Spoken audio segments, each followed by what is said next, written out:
The whole thing is between Andre and the Hellbilly and Stutt and Bundy. And just because some goon at 7'4" and 500 pounds and some dumb hick from Mud Lick put their two heads together with an IQ of 10, they want me in the ring. They want to get their hands on Stutt. They want to pick up that money for a slam. They want to get rid of Bundy because they're jealous of his size and massiveness. Fox. And that signifies Fox Radio 103.3 in Indianapolis. And what does that have to do with you? February 21st, I'm going to have my own radio talk show. I'm going to be making predictions, answering WrestleMania questions. Your own talk show? Oh, boy, yes, we're in trouble. Radio. Congratulations. And then the Fox turns into a weasel. It's going to be Weasel Radio from now on. Voice problem because... Who is it? Just a moment. What? We're on the air now. No one told me. Does someone I'm conducting my business. Can't you look at the camera? The light is on. You can't tell with this machinery here.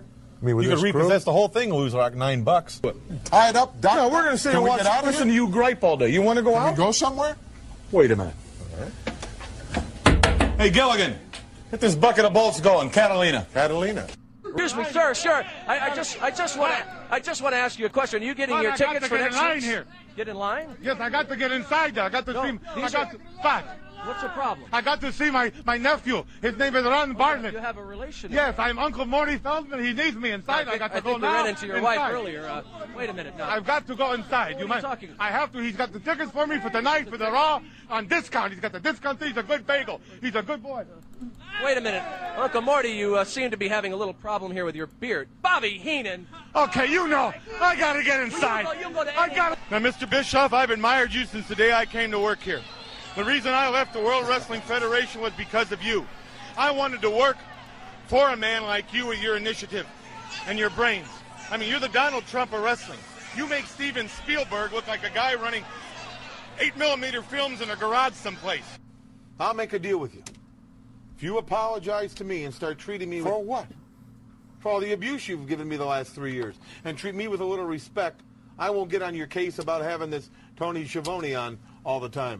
Tony Schiavone? On Wrestling Challenge. You snuck him. What's wrong with Tony Schiavone? He isn't welcome. By whom? By He's you? not capable to be in the same announcing He's booth one as of the me. premier play-by-play men in all of professional wrestling. I Admit don't it. like him. By the time the Iron Sheik gets to the ring, it'll be WrestleMania 38. Didn't you used to date her?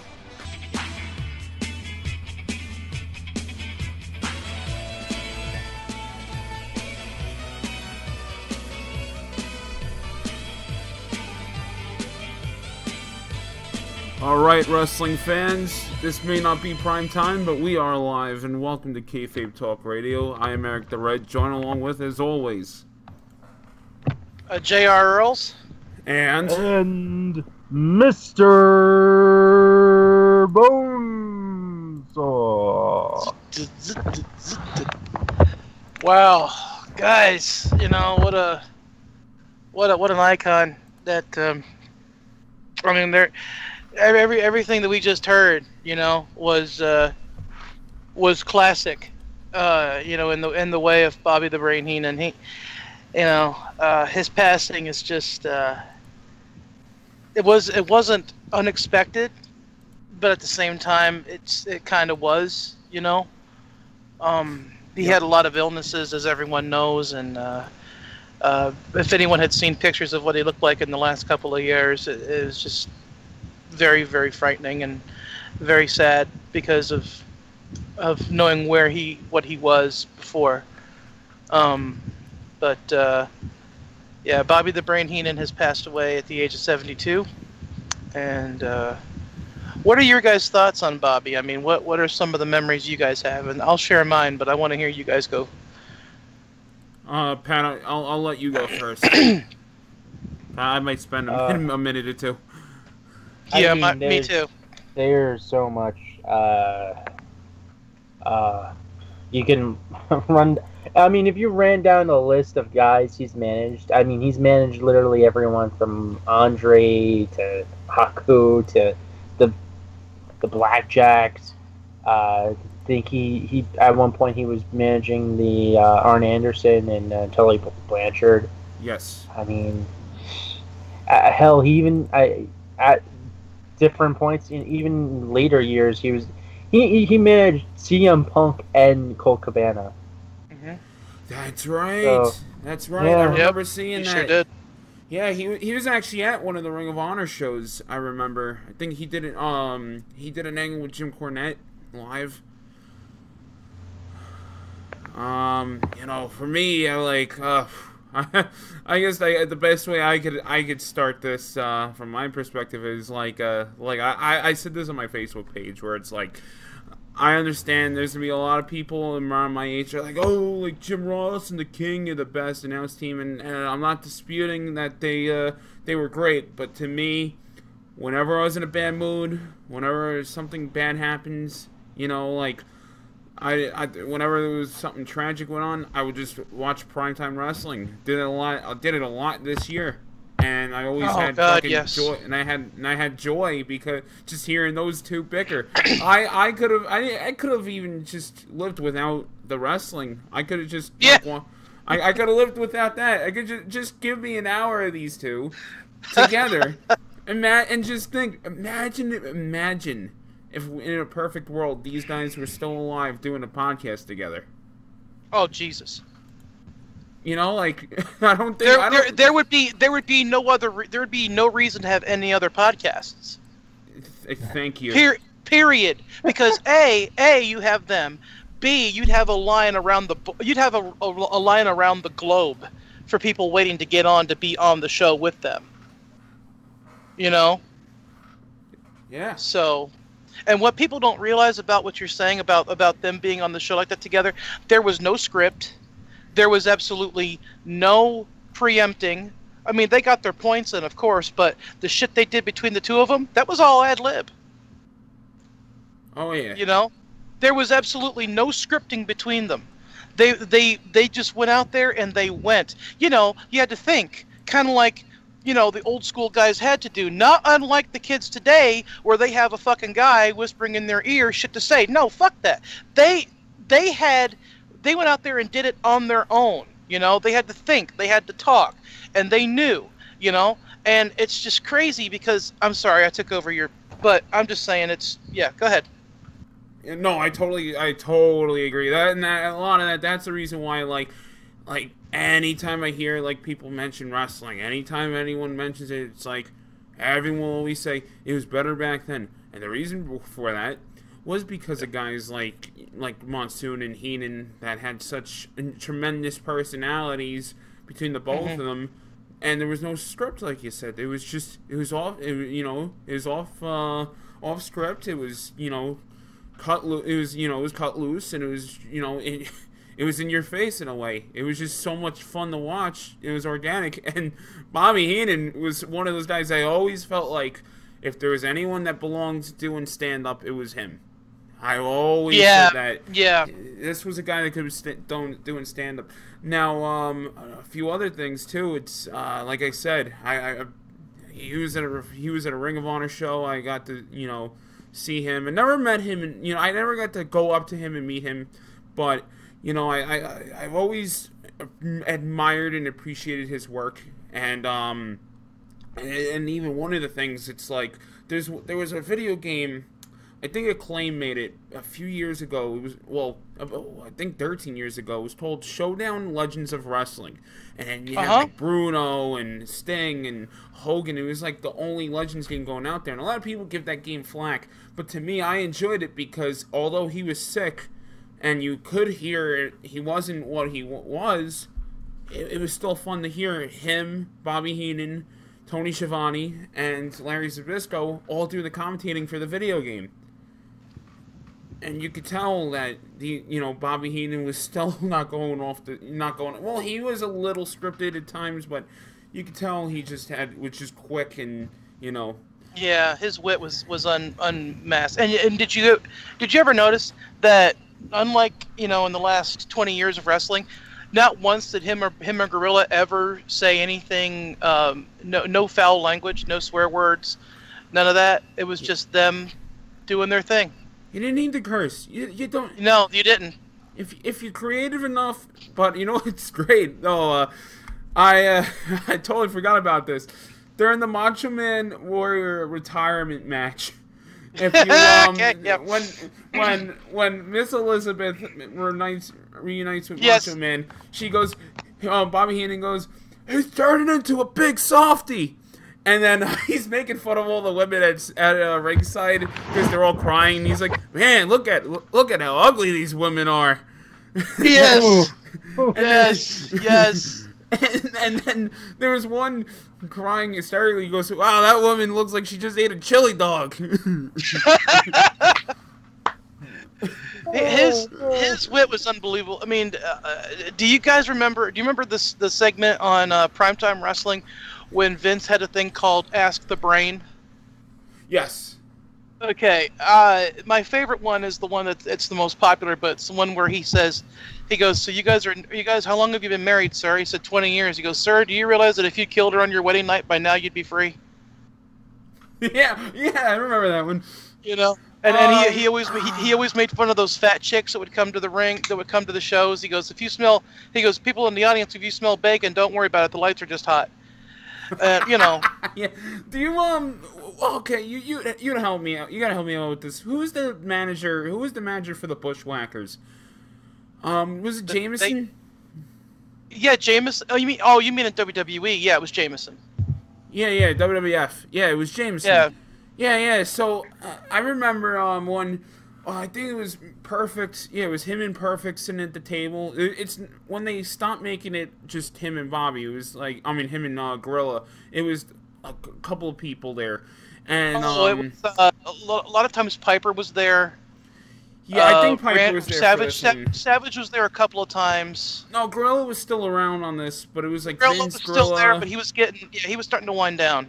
Yeah, so like I remember there was one where I think Bobby was on the phone, like what else is new? And then he's like gets really upset. He's like, "Guys, I have terrible news." And he starts whimpering and sobbing. He's like, "Jameson's still alive."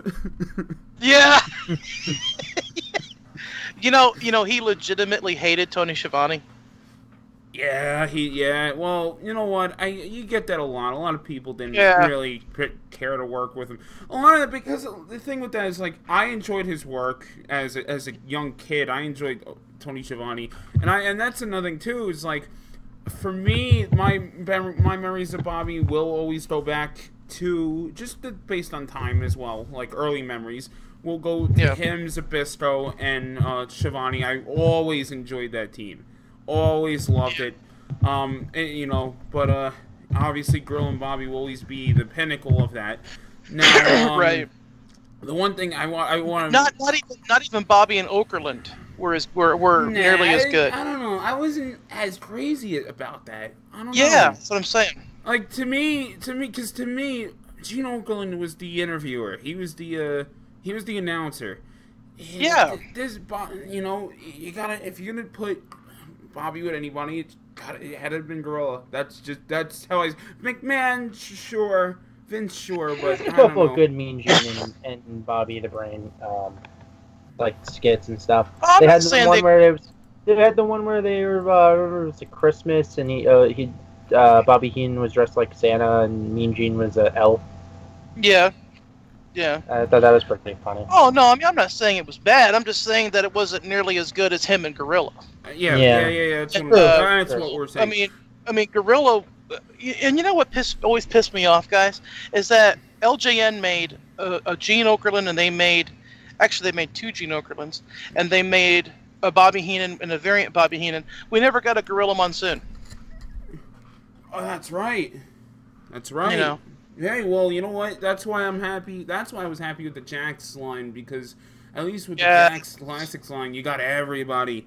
And I mean, now though, I have I'll send you the picture. I have the Mattel Bobby Heenan I got last year, which is based off his WrestleMania 3 appearance with Andre.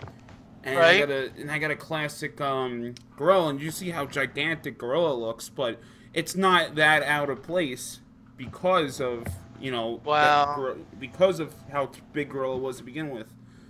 Wow, that's awesome. Look at that. Yep. That's just amazing. You know, my memories of Bobby go back to, from when I was little, of course. And like everybody, here, but one of the before I go, I want to bring up two things for Joey Austin. Joey was the biggest Bobby Heenan fan on the planet. He was Bobby Heenan like I am Ricky Steamboat, if that makes any sense. Wow. Okay, that's how big of a Bobby Heenan fan he was, and he loved it because of how funny primetime wrestling was, you know, and how great it was. And what you said about how you could have done without the wrestling, just give him Bobby and Gorilla. That's how he felt. That's how he felt. He could just listen to them go, you know. Yeah. Well,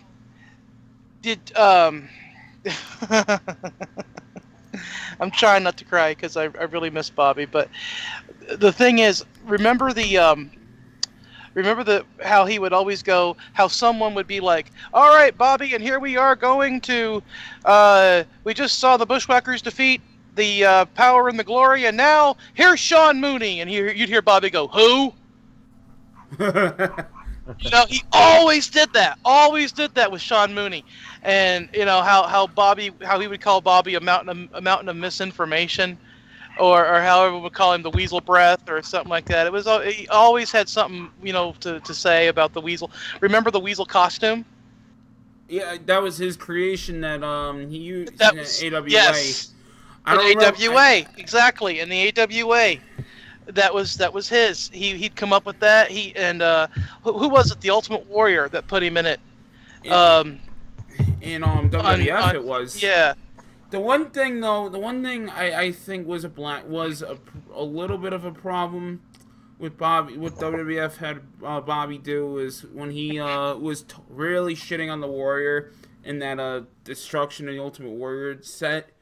But at the same time, that was his honest opinions. It wasn't like it didn't seem forced. Bobby's not someone to read a script or tell him you tell him what to do. It's like, yeah, okay, you're putting me in front of a camera, right? Okay, what am I saying? My right. own things, right? Oh, you want me to say this? All right, goodbye. Yeah, another one was Gorilla Monsoon would be like, oh, look at that poor kid's face. The Undertaker's entrance is truly frightening. And Bobby's like, no, that kid just got a good look at Mike McGurk's face. You know, I mean, Bobby was just, so quick. Do you guys remember the thing in WCW where they mentioned that Hacksaw Jim Duggan had gone to college and Bobby just could not stop laughing? Oh, I love that one. I just saw that. And he. Yeah, but you know who laughed harder about that backstage was fucking Hacksaw. Oh, I can imagine. Nobody ever got mad at Bobby for anything he said because everyone knew whatever Bobby said was Bobby being Bobby. And you know, this one time I'll never forget this. This was the one time that Bobby made me laugh out loud so hard and loud. It was during WCW, and it was a cage match, and it was Hogan versus Flair. Okay, and if there was ever anyone that hated Hulk Hogan on TV was Bobby Heenan. Of course, in real life they were friends, but anyway, long story short, they're doing this thing, and Jimmy Hart was Hogan's manager. Miss Sherry Martel, Sensational Sherry, was Flair's. Okay, well, Sherry was climbing up on the cage. Jimmy comes over and grabs her by the dress, and of course the dress comes down, and she's wearing like trashy lingerie and the whole classic gimmick. And of course she jumps down and she chases Jimmy. Well, out of nowhere you hear Bobby Heenan go, "Jimmy, you better run! She'll kill you." And to me, I just found that so fucking funny because I'm just like, wow, you know. And yeah, man, God, I could go on and on. Remember the Hall of Fame speech when he said WWF. And then he goes on about all the character gimmicks that had animals. And then he said we had 3 free birds, a junkyard dog, we had a guy with a snake, a Hawaiian guy with a lizard, we had killer bees, we had Texas rattlesnakes, we had bulls, we had all these other things, and not to mention I was the weasel calling it with a gorilla. Yeah, he's like, it was a freaking zoo over there. Yeah, and the whole fucking crowd, I mean, everybody, workers and marks and fans, everybody just stood up and just fucking cheered and just clapped for God knows how long. They had to edit the clapping because he literally had a huge standing ovation after that, and the boys on the stage were dying. I mean, Hunter literally had to duck his head. He was laughing so freaking hard. You know? So it was just, it was crazy. I have a question, and please, because I don't watch the show, but when the hell did Hunter go bald?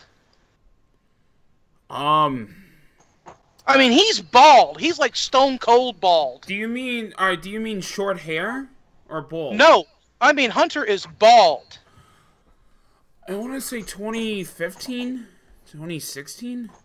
Well, I remember he had like a buzz cut at like WrestleMania, but I mean they just did a TMZ thing about Bobby.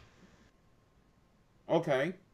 And it's on YouTube, and he's walking from the airport to the car, him and Stephanie, and he's signing autographs and talking, but he is literally bald as a fucking cucumber. I wish I was making that up. Yeah, I think it was this year or last year. Okay. Because before then he had. Remember when he was feuding with Roman? He had kind of like a buzz cut. Yeah, he had a buzz. Yeah, so when he was feuding with Roman, that was like last year, the year before that. So it was within a year. You know what's sad? I always just thought he always had the same haircut for the past like 5 years.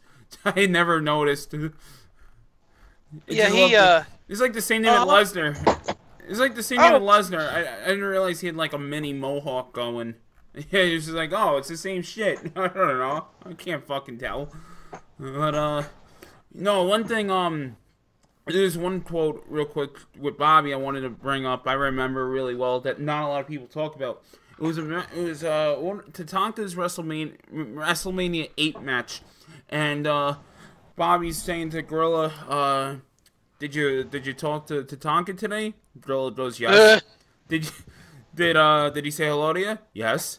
Did he say, hey, how are you? Hey, how are you?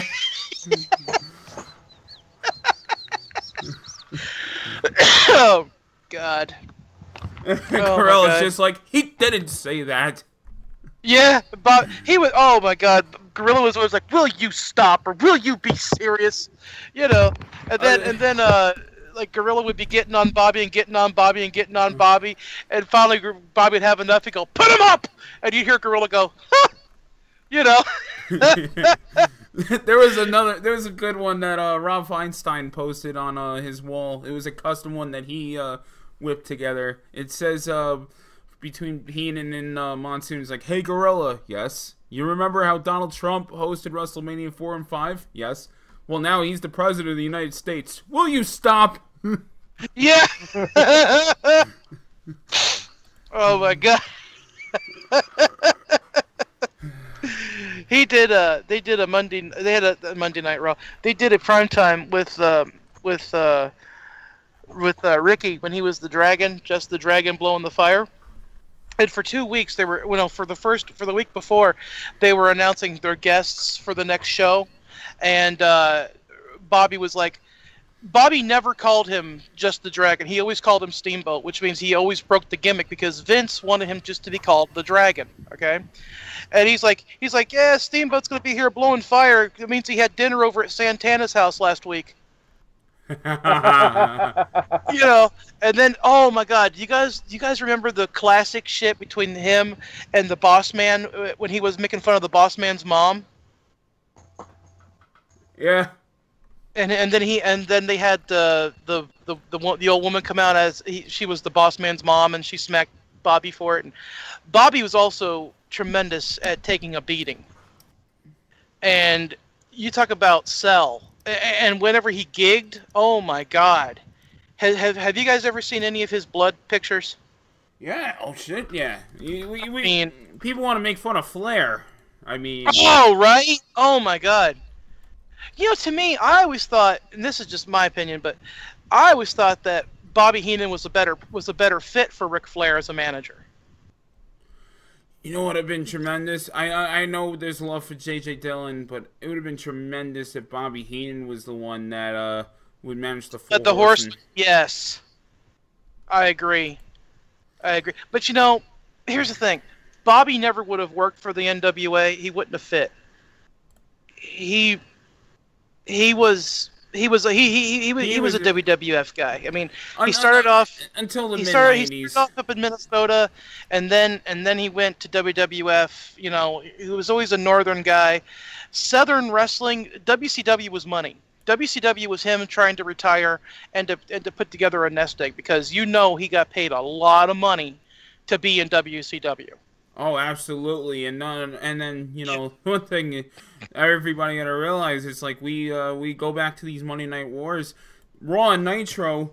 This guy was pretty much fucking synonymous with the both of them. Let's not forget about that. Let's not forget about, like, the clip that I played with him trying to get in because they kicked him out because Rob Bartlett was doing the announcing, not him. You know, like, right. That was the first Monday Night Raw. And he pretty much capped that crazy stuff, the crazy shit that would happen on Raw years later. He was the first one to do some outlandish angle on Monday Night Raw. So yeah. And then so let's not forget when Bobby left WWF, that it was Gorilla that put him out, because that was Bobby's request. You know, on camera, to have Gorilla throw him out. And to that last clip on the camera, where he had that tear in his eye and he did that salute, that was legit, because he did not want to go, but there was nothing else, I guess, for him. The WWF was changing so dramatically that I don't know how he would have fared and I don't know how well he would have done in the Attitude Era, because Bobby, that wasn't really Bobby's style. Yeah, I don't think that he would have really fared well. I think he was better suited at that time for Nitro. Right. That was more of the Monday night. That was more of the primetime wrestling, and I mean the original Nitro. I don't mean what it turned into. That was more of the primetime wrestling feel. You know, and Bobby could be himself, you know, and I don't know. I just, Bobby was able to come out there and be Bobby again and do what he did. But man, he did a shoot interview, I guess you call it, with Cornette. It was like 2 hours long. It was just kind of like the one he did, kind of like the one Corny did with Paul Bearer. But Bobby was really hard to understand because of the throat surgeries and stuff, but he was still funny, and he was still making Cornette laugh until he almost peed himself. So, wow, I looked this. I'm sorry, I looked this up real quick. So yeah, it's cool to say that he was a part of the first Raw and the first Nitro. He was. That's true. Yeah, so he was one of those people that.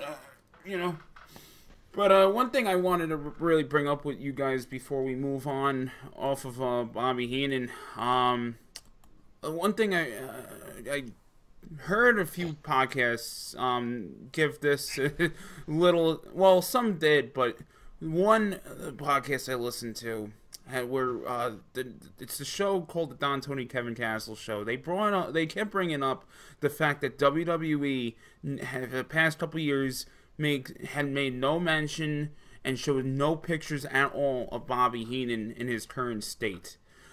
And he feels, and these guys, for the most part, feel like it was disrespectful on WWE's part to just, like, not promote him at all with the way he looks, not give one last hoorah, you know, because WWE, for some reason, thinks, oh, it was too controversial, it was too depressing for kids to see, it was too scary.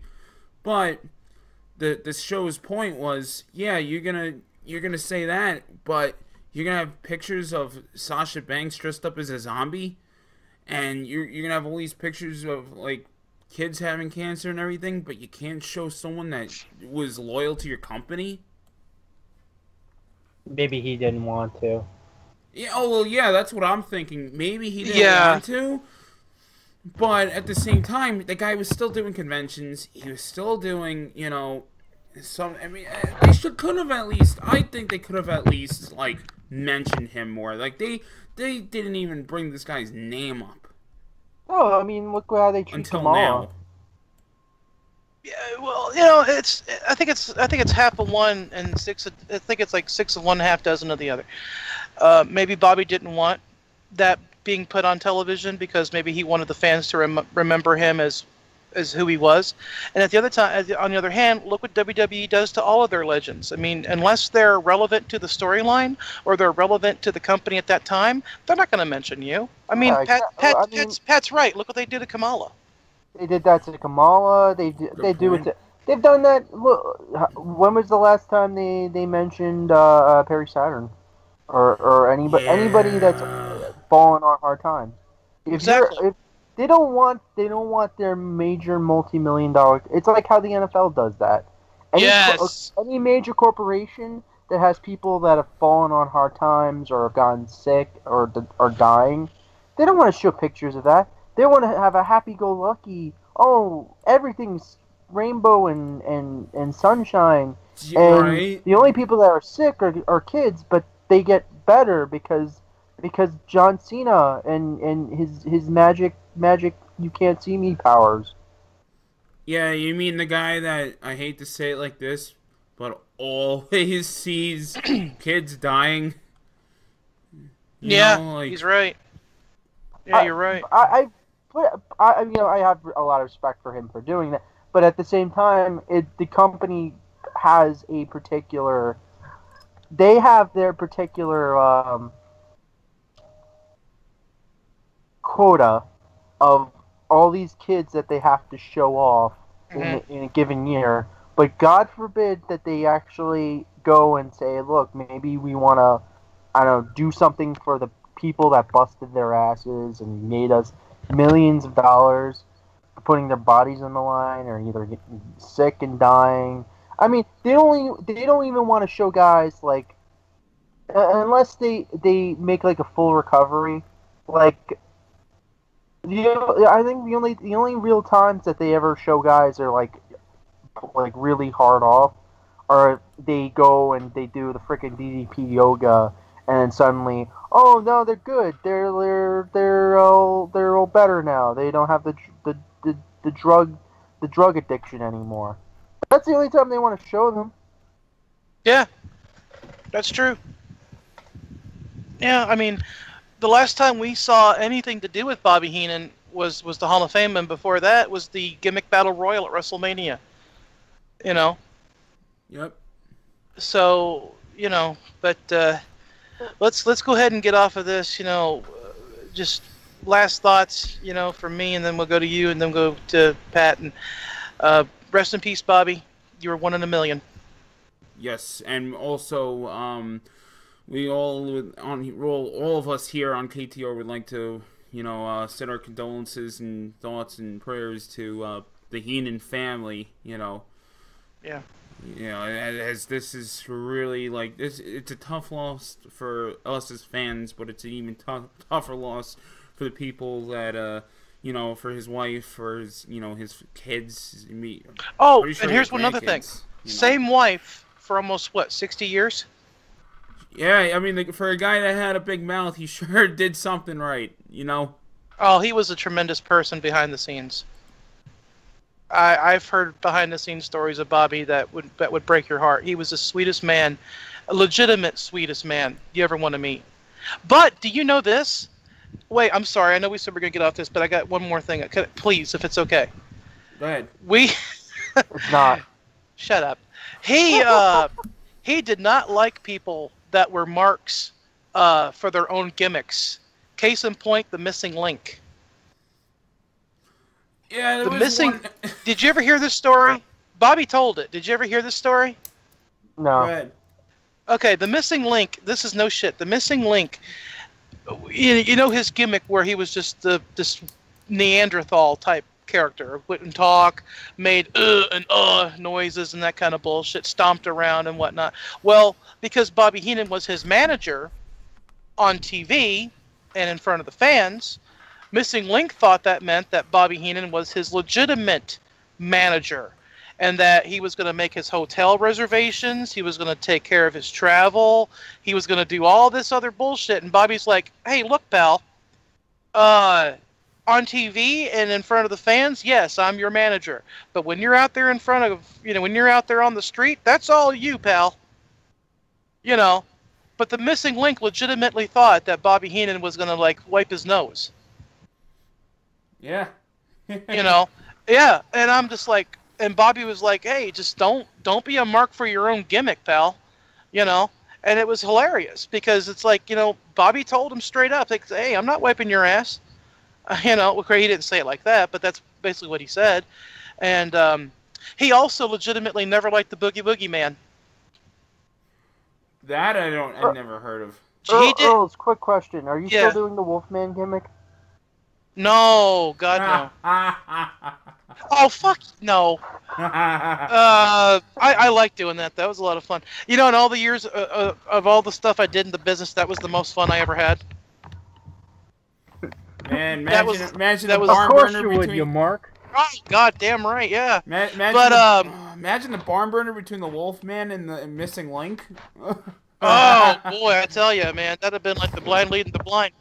He didn't like Jimmy Valiant because not because of everything he did in the ring, it's because of what Jimmy supposedly did to his kid. Jimmy Valiant supposedly, I don't know how true it is, but supposedly had his son's forehead tattooed with the word handsome. Oh my God! And Bobby heard about it, and Bobby was pissed. Bobby was like, "Why do you think you never saw Jimmy Valiant in the WWF after 1970 whatever?" It's because Bobby was like, "No, don't bring this guy in." He got in Hogan's ear because behind the scenes, him and Hogan were really tight. He got in Vince's ear because he hated Jimmy Valiant because of what he did because of what Jimmy did to his own son. Now, I don't know how true that is. I've never seen pictures of Jimmy Valiant's kid. I didn't know Jimmy Valiant had a kid.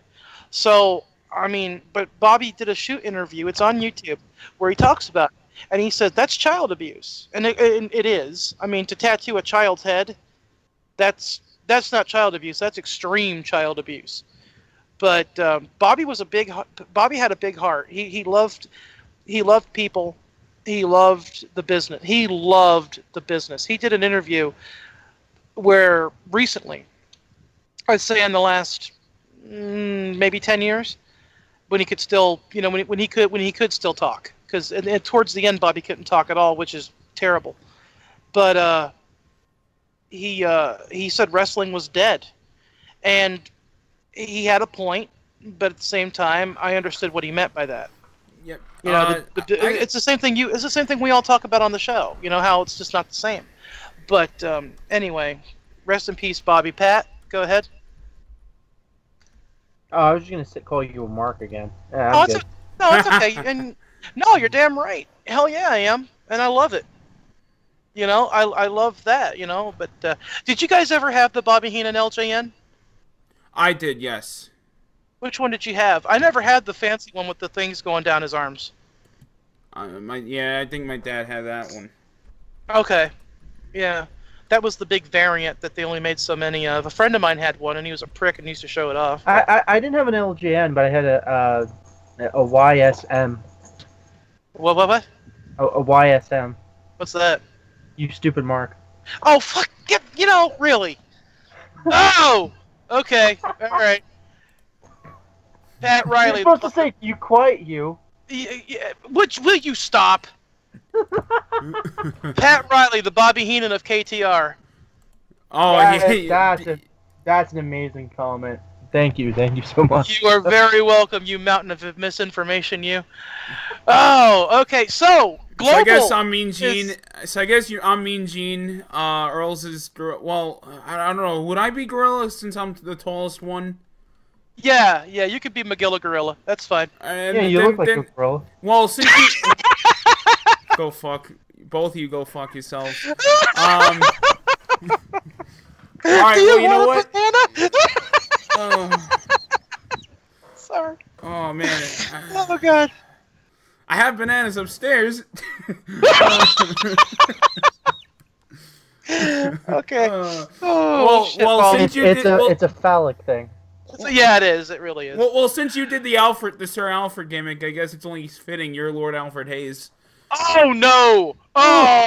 Oh, see, Ooh, no. that's That's hitting below the belt, Tony Schiavone. Knock it off. That's pretty bad.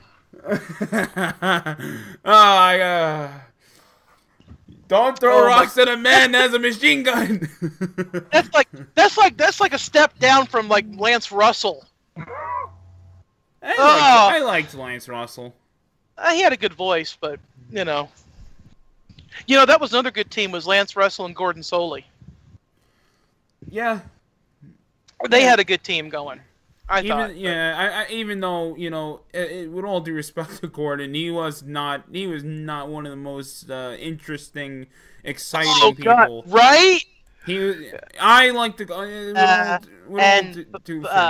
Bobby Jaggers goes for a big textbook suplex, and he slams him down on the canvas. If the fans could be quieter, I want to hear the grass grow. And I did appreciate. Yeah. I did appreciate his attention to detail. Yeah. You know what I always liked about Gorilla Monsoon? How he'd make up body parts. The stupendous. That'll destroy his medial carpal tunnel on his lower mandible. I'm like, what the fuck's he saying? And Brunei now. Yeah, and nothing will top Vince McMahon's "What a devastating maneuver" for a clothesline. That everybody in their grandmother. If you've noticed, there's like 2 or 3 guys that have used the clothesline as a finisher in the WWF. Very true. Very, very true. Or you could have been like Hogan and call it the Axe Bomber. Yeah. The fucking clothesline. Then what the fuck is that? Hit him with the Axe Bomber. I'll give Mean a clothesline. It's the Axe Bomber because Hulk Hogan does it. Fuck off. Once a clothesline, always a clothesline. It doesn't matter. That's the same thing. You know what? I don't know if what you guys think, but it's the same way as like when they like a super kick to me is a super kick. It's not a savate kick. It's not a fucking. A savate kick and a super kick are two different moves. What? That's what always pissed me off. A savate kick and a super kick are not the same move. Yeah, but recently, like in the past 3 years or so, 2-3 years, Rusev does like a bicycle kick to the head. It's like a bicycle super kick, and they call it a savate kick. That's not a bot kick. That's not a savate kick. Yeah, that's fucked up. Seriously, they do that? Yeah. Wow. It's a the savate kick's that like Jean-Claude Van Damme kick. Yeah. That one that like kind of like a backwards kick. You know who did a classic savate kick in the business was what's his name? Haku. Oh yeah. Who could do a Also, Steve Blackman did that too. Well, Steve Blackman was just I loved Steve Blackman. He for what he could do, he couldn't work where the Tinkers fuck, but he could do stuff in the business. He could entertain you.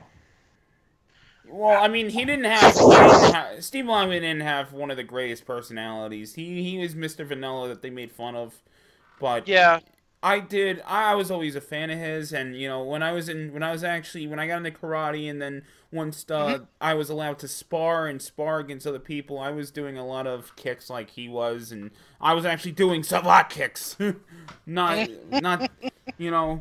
not this bullshit that they're claiming where their guys are doing a super kick. Oh, it's a savate kick. Fuck off. No, it's not. No, it's not. The super kick, the sweet chin music kick, which is the same thing. It's got a flow to it, I'm sorry. I'm just like Eric doing karate. I'm just picturing Lanky Kong just like flailing about. Hey, I was actually in shape during that time. Oh my God! You want to see Eric? So with Steven Seagal. Pat, you want to see Eric do karate? Watch Game of Death with Bruce Lee. There's a scene with Kareem Abdul-Jabbar. It'll look about the same. Yeah, well, yeah. Meanwhile, I'm waiting to see. I'm waiting for the day you guys actually pick your leg up over your head. Yeah, good luck. Oh, hey, there was a time when I could, but now that I'm over 40, we don't put our asses over our heads. No, you know what he wants to. What happened is, he wanted to learn how to do that because he wanted to be like Lanny Poffo. Oh, there you go. Well, you know what? Boy, have I heard stories about him. Would you guys ever try and do that for real? I couldn't. There's no way. Oh, what Marilyn Manson did? Yeah, I'm serious. Well, I mean, that's what Lanny Poffo did. All bullshit aside, if you could, and Would no you one suck ever your knew. own dick? Yes, would you? No. I can tell you straight up, no. No, well, none for nothing. I mean, like, that's what I would have Pat's sister for. Ayo! Oh!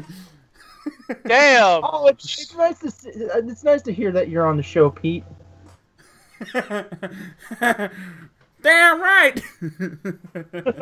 Wow! Oh, okay. it's one of our longtime viewers. Yeah. He called in. He called in, I think, last year to talk with us, Earls. I remember Pete. Yeah. I remember him. Yeah. And we're still trying to diagnose what the hell is wrong with him to this day. Oh, you can't. It's not as clear cut a case as the guy who would pick up peanuts out of the rock shit to meet him, but pretty close. Oh man, Pat, I wish you were on for that. Is he still like a listener? Is that guy still a listener? I think he was a one-off. Let's do a call-in one of these days. Just like have him call in. I would love to meet that. I would love to listen to this guy. Hey guys. Actually, no. Honestly, I would love that because I want to hear I want to hear Pat tear him apart. Hey guys, you know what? You know what though? What if we call him up? Yeah, I'd be down. Yeah, what if we call? I still have his number. I actually can do a spot on Rocky Maivia impression. No, that's bad. I feel like he would come to West Virginia and like murder you for doing. Good call. Yeah. Well, plus we'd hear you spanking it on air, and I don't think I want to hear that. So. Yeah, Rocky, I'm gonna. Oh my god! But yeah, so Global is out of business. Well, not out of business, but they. You guys have to. This is just. Trademark change again. I'm done. It's a trademark change again. Global Force is no longer being called Global Force. It's going to be called Impact again. Woo! Apparently, since Jeff Jarrett is basically, leaving and taking his ball with him, Global Force, or the husk of TNA that was masquerading as Global Force, is now going to be called Impact. Oh, fuck you all. Fuck it. Fuck. Just go out. Just go away. Just die already. Just die. Like this. End the misery. And you know what this reminds me of? Like, as TNA is basically the Black Knight from Monty Python. You keep fucking hacking off the leg, and he says it's a flesh wound. And by this point, it's a goddamn torso. It's half a torso, and it's still going. Come, let me bite your ankles. Like, what are you going to do? Like, you're not going to do anything to WWE. You cannot possibly, at this point, manage any sort of competition. No one watches your shit show. Of the people that watch it, there's maybe 100,000, and they just watch it for like the same, obscene pleasure of watching like a car crash or watching NASCAR because you think like someone's gonna go up in flames. No one is watching this shit. Like, no one. You got maybe ballpark around 120,000 people maybe watching this for a network show that I used to have millions of people watching at one point. It was major secondary promotion in the United States and for a while the world. It's a joke. I mean, if there is a competition, it's Ring of Honor, it's New Japan, it's hell. A lot of the guys that start jumping ship from Lucha are probably thinking, "Shit, I gotta go back," because they might have any job left to go to in the next, I don't know, couple months, because you don't know what the hell Anthem's gonna do. Well, you know what's kind of the great thing about Impact now is within the past like 2 to 3 years is when you see these guys show up there, it's kind of almost a relief. Like, okay, they're gonna be here for not that long, and they're just gonna leave like everybody else. Okay, it's not bad. As opposed to like when they go to WWE, and you're like, okay, they're probably gonna make a career for themselves, and WWE might even ruin these guys, and some of them who were indie darlings are now gonna be fucking just abused and watered down to shit. Where it's like, sorry. Nah, he wasn't watered down. He was the exception to the rule of, hey, I'm out. See ya. One of the guys I'm talking about getting watered down, Seth Rollins, a guy that had potential as Tyler Black. Now he's like, meh. To be honest, a lot of it was him too. Him coming out with the whole dick pic thing, and I digress. True. He's probably not even worth mentioning right now, but TNA is, why doesn't it just die? Like, just die. Just fucking die already. Like, no one cares. Like, we just want you.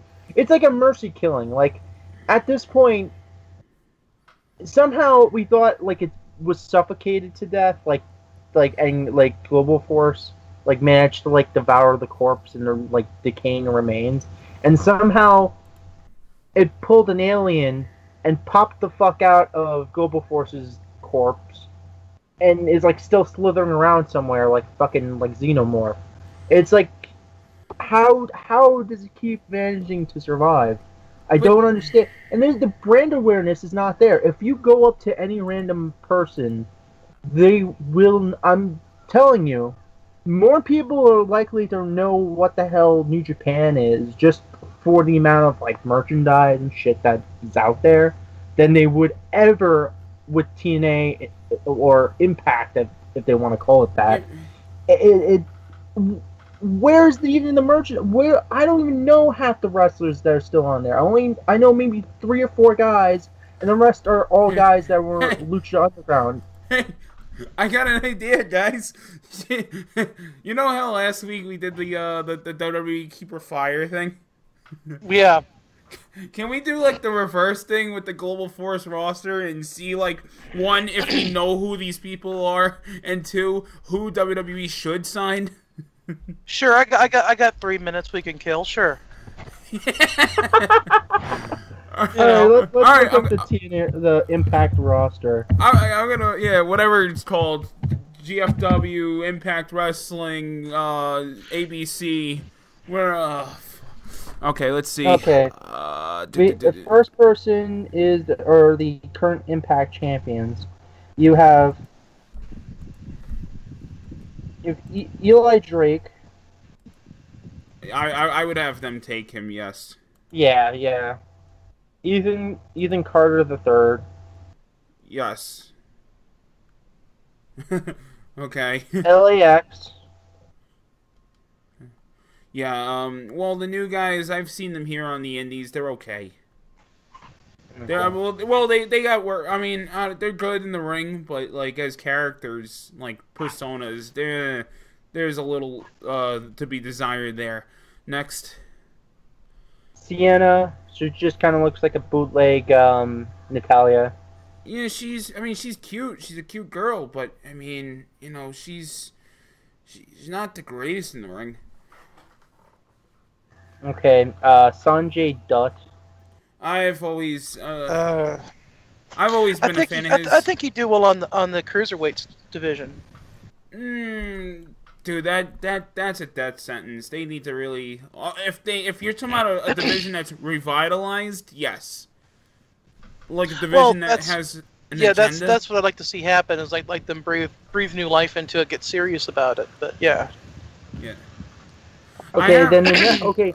Now we're going into the rest of the active roster. Okay, but by the way, Pat. All right, you're on Wiki, right? No, I'm on their actual. You want something funny? Here, I'm on their actual like roster, like their actual like website. Here, their website is like, it looks like a. I'm gonna send it to you. This is hilarious. This is their internet page. It looks like a MySpace page from like 2006. Oh wow. It's bad. It's like the font is all screwed up. It doesn't. Why would you pick green and like neon green and blue as your primary colors? Impact Wrestling is the MySpace of pro wrestling. They fucking The last time it was good was like around 2006. Yeah, I'd say so. No, the last time someone globally gave a shit was 2006. Yeah, man. All right, actually, you still have like one or two people that still use it. Okay, all like right. The 100,000 people. All right, so let's see. Let's go through this roster here now. Okay, so we got Abyss. What do you guys think? Keep him and repackage him in WWE as something else. Dude, I don't know. This guy's like in his mid-40s. There's enough aging talent on the WWE roster. I don't think you really need Abyss. By the way, Eric, that's the picture I just sent you. That's what Hunter looks like right now. Holy fuck! I didn't even see that. Mhm. What? Yeah. What the? Yeah, fuck? he looks. Okay, he looks like that's recent. With Steen from Iron Man now. Okay, yeah, he does. Okay, yeah. Wow, he is bald. Holy shit. Yeah. Okay. All right. Did you notice that he was born in the oh god, it was the feud what he had with Colby. Dude, I didn't fucking pay attention to that match. Also, too, I fucking forget what I did like a half an hour ago, let alone what happened back in April. Are you kidding me? I mean, my long-term memory's there. My short-term memory, it's gone the way of the dodo. Yeah. And the scary part is I'm only 25. Can imagine what's gonna happen to me in 5 to 10 years from now. Well, this is me. Hey, I'm you at 40, man. For just give it up. All right, next up, that's what wrestling does to the brain, people. You're not kidding. Yeah. This is your brain. This is your brain on wrestling. Any questions? Next up, we got a guy by the name of Adam Thornstowe. From what I know, he's in some gimmick called Reno Scum, some tag team. They're like a punk rock thing. Expendable. Yep. We got Sanity in WWE. Throw him down to Florida, let him get trained, and bring him back up. Maybe make him a jobber. Yeah, whatever. Andrew Everett. This is a skinny vanilla midget that flips a lot. Okay. We have Alberto El Patron. Oh, you know what's great? They don't even have him on the active roster on their page. Yeah, Right. they have Bobby Lashley on their page, but he's not even at the company anymore, so that's funny. Yeah. Let's see here. We got Yeah, that's funny. He's not. This makes no fucking sense. Bobby's on the roster page for their website, but he's not on the wiki page. No, you want the best part? It says live on pay-per-view 11/5/17, and he's been gone for how many months? They're advertising their pay-per-view as live, and the guy has been gone for months. What? Oh god. All right, yeah. So Bobby Lashley, I'd say if there is a Lucha Underground, because that's supposedly facing cancellation, which that if between the two companies, one of them gotta go, and it ain't Lucha Underground. Yeah, I would, if anything, if Lucha's around, put Bobby there, like we've been joking around. El Darko El Blanco El. Let's see. Bram, Charlotte's ex, he will never go to WWE. They will never allow him back. I like Bram. My buddy Shane just ordered Charlotte and Ric Flair's book. Oh, nice. He got the signed copy. Oh, I could imagine the stories they're gonna tell about Bram in that one. Oh, I'm sure. Because they were married. He was married to Charlotte. What happened was he was down in NXT under the name Kenneth Cameron. He was teaming with Connor, and they were the original Ascension. Yeah, yeah. And he was married to Bram was married to Charlotte, and like I think like he abused her. It was like domestic abuse, and my God. And he did, yeah. And he had like a DUI on him. So WWE's like, yeah, we gotta get rid of this guy. And like Flair wanted to fucking kill the guy because you know this is his daughter. Yeah. So What was he gonna do? Chop him to death? Honestly, I'm surprised Flair didn't do something. But dude, I met Bram in person. This is a big motherfucker. He's like jacked to the gills. He looks like a guy you don't want to fuck around with. Between the two, between Flair and this guy Bram, I'd say Bram would win that fight. Well, you know, but even though it being Flair wanting to kick his ass, I could probably see someone like doing it for Flair. You know, like you know, somebody stepping in and just maybe Brahm goes outside to investigate a weird noise and his bushes attack him at night. Yeah. You know, yeah, so you know who it is? Who? No. He'd come and like he'd be like hiding the bushes for him. Who? I'm sending the clip now. Oh, okay. I was gonna say if it's Brian Pillman with a handgun, you're a few years too late. So. Oh, you motherfucker! That's exactly who I was gonna say. You motherfucker!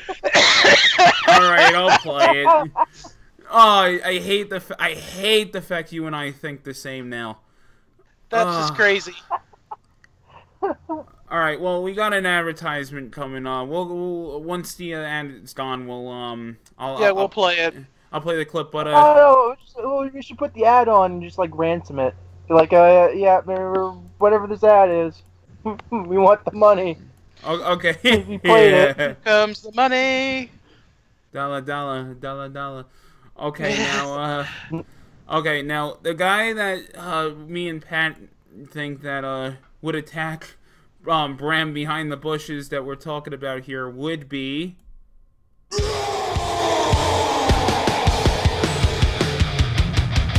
yes. How funny that a guy named Bram would be attacked by a guy named Brahm. Yeah. Well, yeah. It's funny because they do kind of resemble each other a little bit. They do, yeah. They really do. All right, so next Braxton Sutter.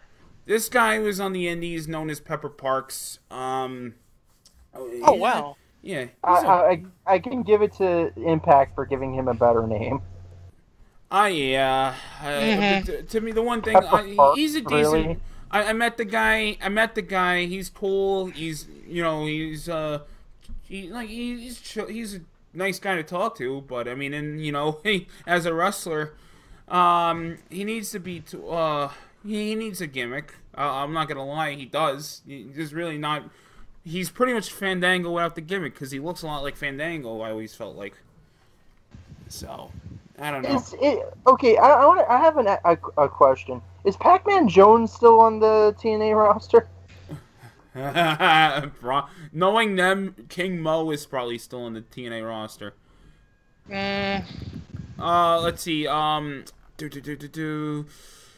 Caleb Conley, a guy that has floated around on the Indies. Again, one of these lightweight guys with no personality. Just nothing there. Chris Masters, no. No, definitely not. He's damaged No. goods. Desmond Xavier, I don't even know who this guy is. Pass. DJZ, another pass. Yeah, a guy that he's a Philippine guy that has more personality than T.J. Perkins on the main that's on the 205 on WWE. So he would be the Filipino guy that would have some character to him. But at the end of the day, damaged goods. Sorry. Let's see here. Eddie Edwards, one former American Wolf with Davey Richards from Ring of Honor. I would just say go back to Ring of Honor. Yeah. Yep. Let's see. Eli Drake and EC3, me, Pat already think put them in WWE, put them in NXT, do something cool with them. Let's see here. Follow up. All right. I've mentioned PWS and Wrestle Pro a lot. You know, Pat Buck, or I like to call him Pat Sucks promotion here. That me and him never really got along. This guy Falaba, he's like an Asian Yokozuna, like the actual Asian Yokozuna. Okay. He's like a 500-pound gigantic, like we see it, fat guy but he can actually flip. So he's an attraction. Wow. He's an attraction, but he is more of like an indie attraction. So. Gotcha.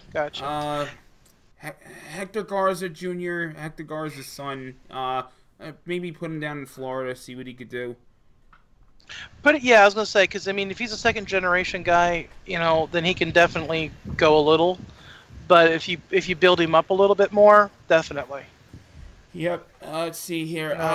Okay, Grano. All right. Picture if Dusty Rhodes was Scottish and had no like wrestling ability at all, and had no legitimacy to him at all, and had no wrestling ability to him at all, but came out to Like a Prayer by Madonna. Okay, so we're gonna pass on him too. Yeah. All right, Homicide. He's been around a long time. Here's where my bias comes in. Oh, okay. Here's where my bias comes in, huh? Because we all, how like get comfy, Pat. This might be a minute. I'll keep it short and sweet. Put him in WWE. I love it. So you sucked him off behind the. Okay. I'm gonna take the silence as a yes. I wouldn't, because this motherfucker get too close to him, he'll stab you with a fork. Keep on going, you wee little whore, yeah. Yeah, go ahead. He's the new Jack. Listen, I've always said he's the new Jack that can work. Oh, okay. Homicide's always been the new Jack. I've been watching this guy live now, I want to say 20 years. I've known him. Yeah, he's been around a long fucking time, dude. And he's so gristled and shit. You know what I would do with him, honestly? Seriously, you want to know? Because I'll tell you, I would put him in Florida as a trainer. Florida's a trainer because he would help these fucking kids out. Or, That's what I'm saying. If you don't want to do it, Lucha, he would be a yes, motherfucking badass in Lucha on the ground. That might be where he would be better suited. Oh my god, I'm gonna mention another guy when we get to him from this roster. Okay, so next what about Idris Abraham? I don't even know who that is. I personally would tell him to get a fucking haircut and put him in Florida. You're giving too many. All right, well, I understand you want to give people jobs, but god, dude, I don't even know who that is. So. Oh, is he that bad? Wow. No, I just don't know him. Well, see, I'm going to go by this. If you don't know who he is, then I'm going to pass. Because, I mean, there's just no reason to even talk about the cat. Okay. I mean, if you don't know him, fuck it. This is an interesting James Storm, one. I know who that is. That's Wildcat Willie from WCW.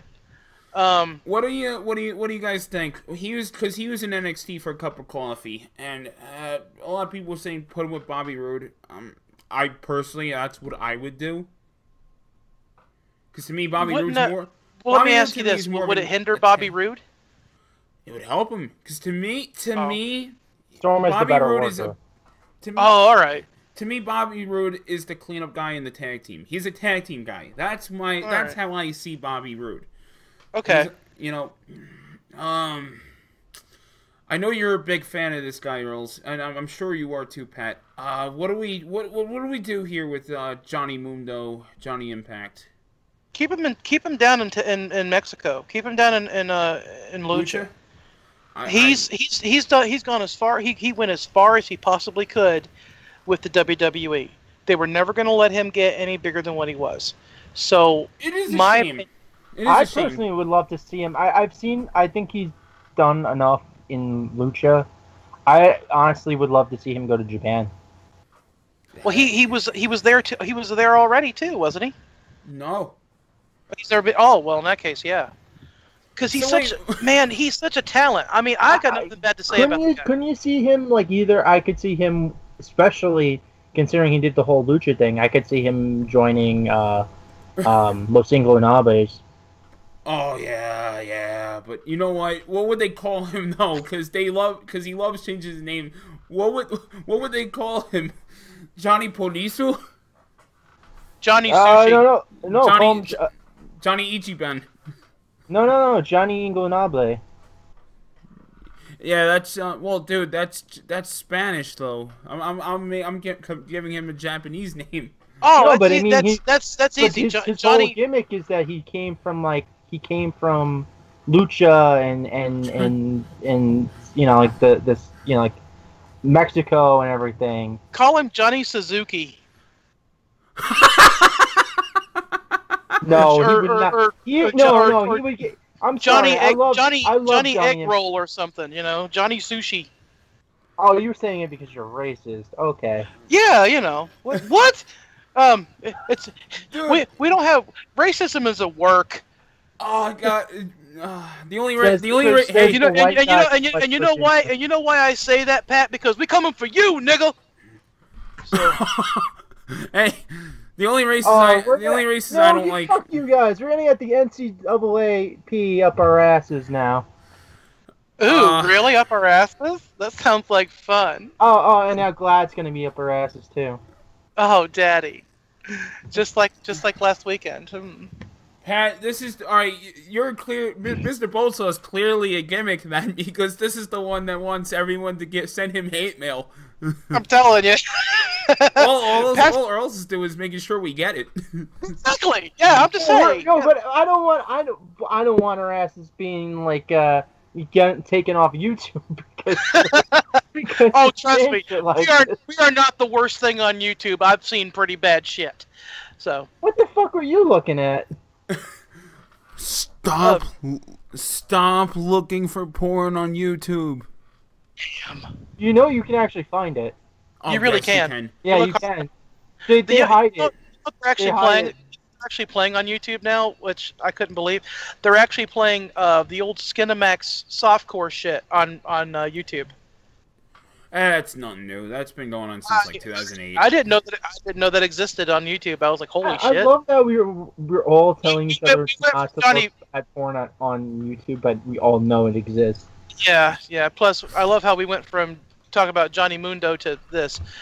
He dated a whore. It's fine. Boy, didn't he though? Oh my God! You talk about fall for a rat. Jesus Christ, man. Everybody, and it's funny. Okay, wait a minute. I want to expound on this because we were backstage one night. Me and the boys were talking about, who's hot and who's not in the business and all this and that. And some guy brought up her name, and it's like, dude, we were talking about it. And one of the boys was like, "Hey, man, I mean, all you gotta do is just buy her a cup of coffee. She'll do you in the parking lot. She's a rat." And that's what people say about Sonny. Rat, big time rat. Okay, that's gonna be our next one. I think on our next show, we're gonna go over a list of all the chicks that we know for sure are rats in the business. Like Pat Patterson and. Hey, dude! Hey, guys! Yeah. Can you believe that she actually has a podcast coming out? Sonny? Yeah. That must be her last stop before death because she's done everything else. You know who else had a podcast? China. Yeah, she did. And she's dead. I'm surprised doesn't have one is Missy Hyatt. She's not dead, is she? The last time I saw an appearance of her was when on Paul Heyman's show, Heyman Hustle, and she's and he's walking the streets with Missy Hyatt, and she's just going off the list of everybody she fucked. She did that with the guy from Kayfabe Commentaries, only she was talking about how big each guy was. Oh yeah, wasn't that was when she was talking about the first fucking schlong she got her mouth on was it Wildfire Tommy Rich? Wildfire Tommy Rich. You know what? To be honest, with her, I probably want to be on the beginning of the list rather than the end of the list. Yes, sir. hey, that's Sonny, dude. Because at a certain point, I mean, she's probably been at the free clinic more than most people are at a regular clinic. I was gonna say she was probably a regular at the free clinic. Before we move on, guys, on here with the what? Joseph Park. Wait, no. I said before we do, I'm gonna mention this real quick. I heard a story. Whoa. Isn't Joseph Park just an alternate, it's an alter ego of Abyss? Yeah. It's the Why the fuck did they have him twice? Because it's a work, brother. Yeah, but I get it's a work, but that's so stupid. You're going through the roster. Why did they have the same guy twice? All right, whatever. Hey, no, wait, hold on a minute. I guarantee you, if he was still around and he's still doing the gimmick, they would have had Brian Pillman and the Yellow Dog separate. They would have had the Blue Blazer and Owen Hart separate. Yes. You're damn right they would have. Yeah, but it's the internet age. I mean, people aren't stupid. You'd be surprised. Yeah, they are. Yeah, okay. Well, listen, I wanted to mention this real quick. I found this out recently, and I gotta know what you guys think of this. So there's this. Okay. So apparently, Sonny's denying that Ahmed Johnson hit that, but Ahmed Johnson's saying he got to her when he was on the roster. Who do you believe, Ahmed Johnson or Sonny? Ahmed Johnson. No. But I just sent you as a song. I just sent you a little song that is exactly a true story of Missy Hyatt and Sonny. Oh God. So I slept with this guy back in 1994. Oh my God, Joey Austin. We went to a con together a couple weeks ago, and we were just talking about her smoker voice. Oh yeah, baby. That's it, baby. Oh yeah, hit it, baby. Yeah, do it hard, do it harder. Oh yeah. This is Sonny doing phone sex. Ready? First, I'm gonna play with your balls.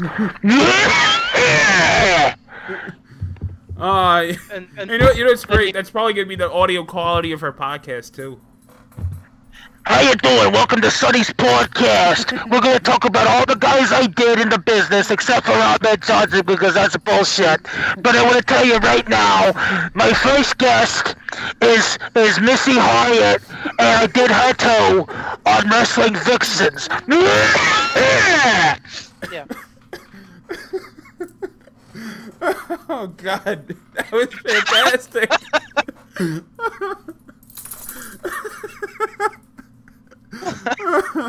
I think the cat's gone. Pat had enough. You know what? You know what's gonna be coming back, right? What's that? What's with you guys in the links? What is this?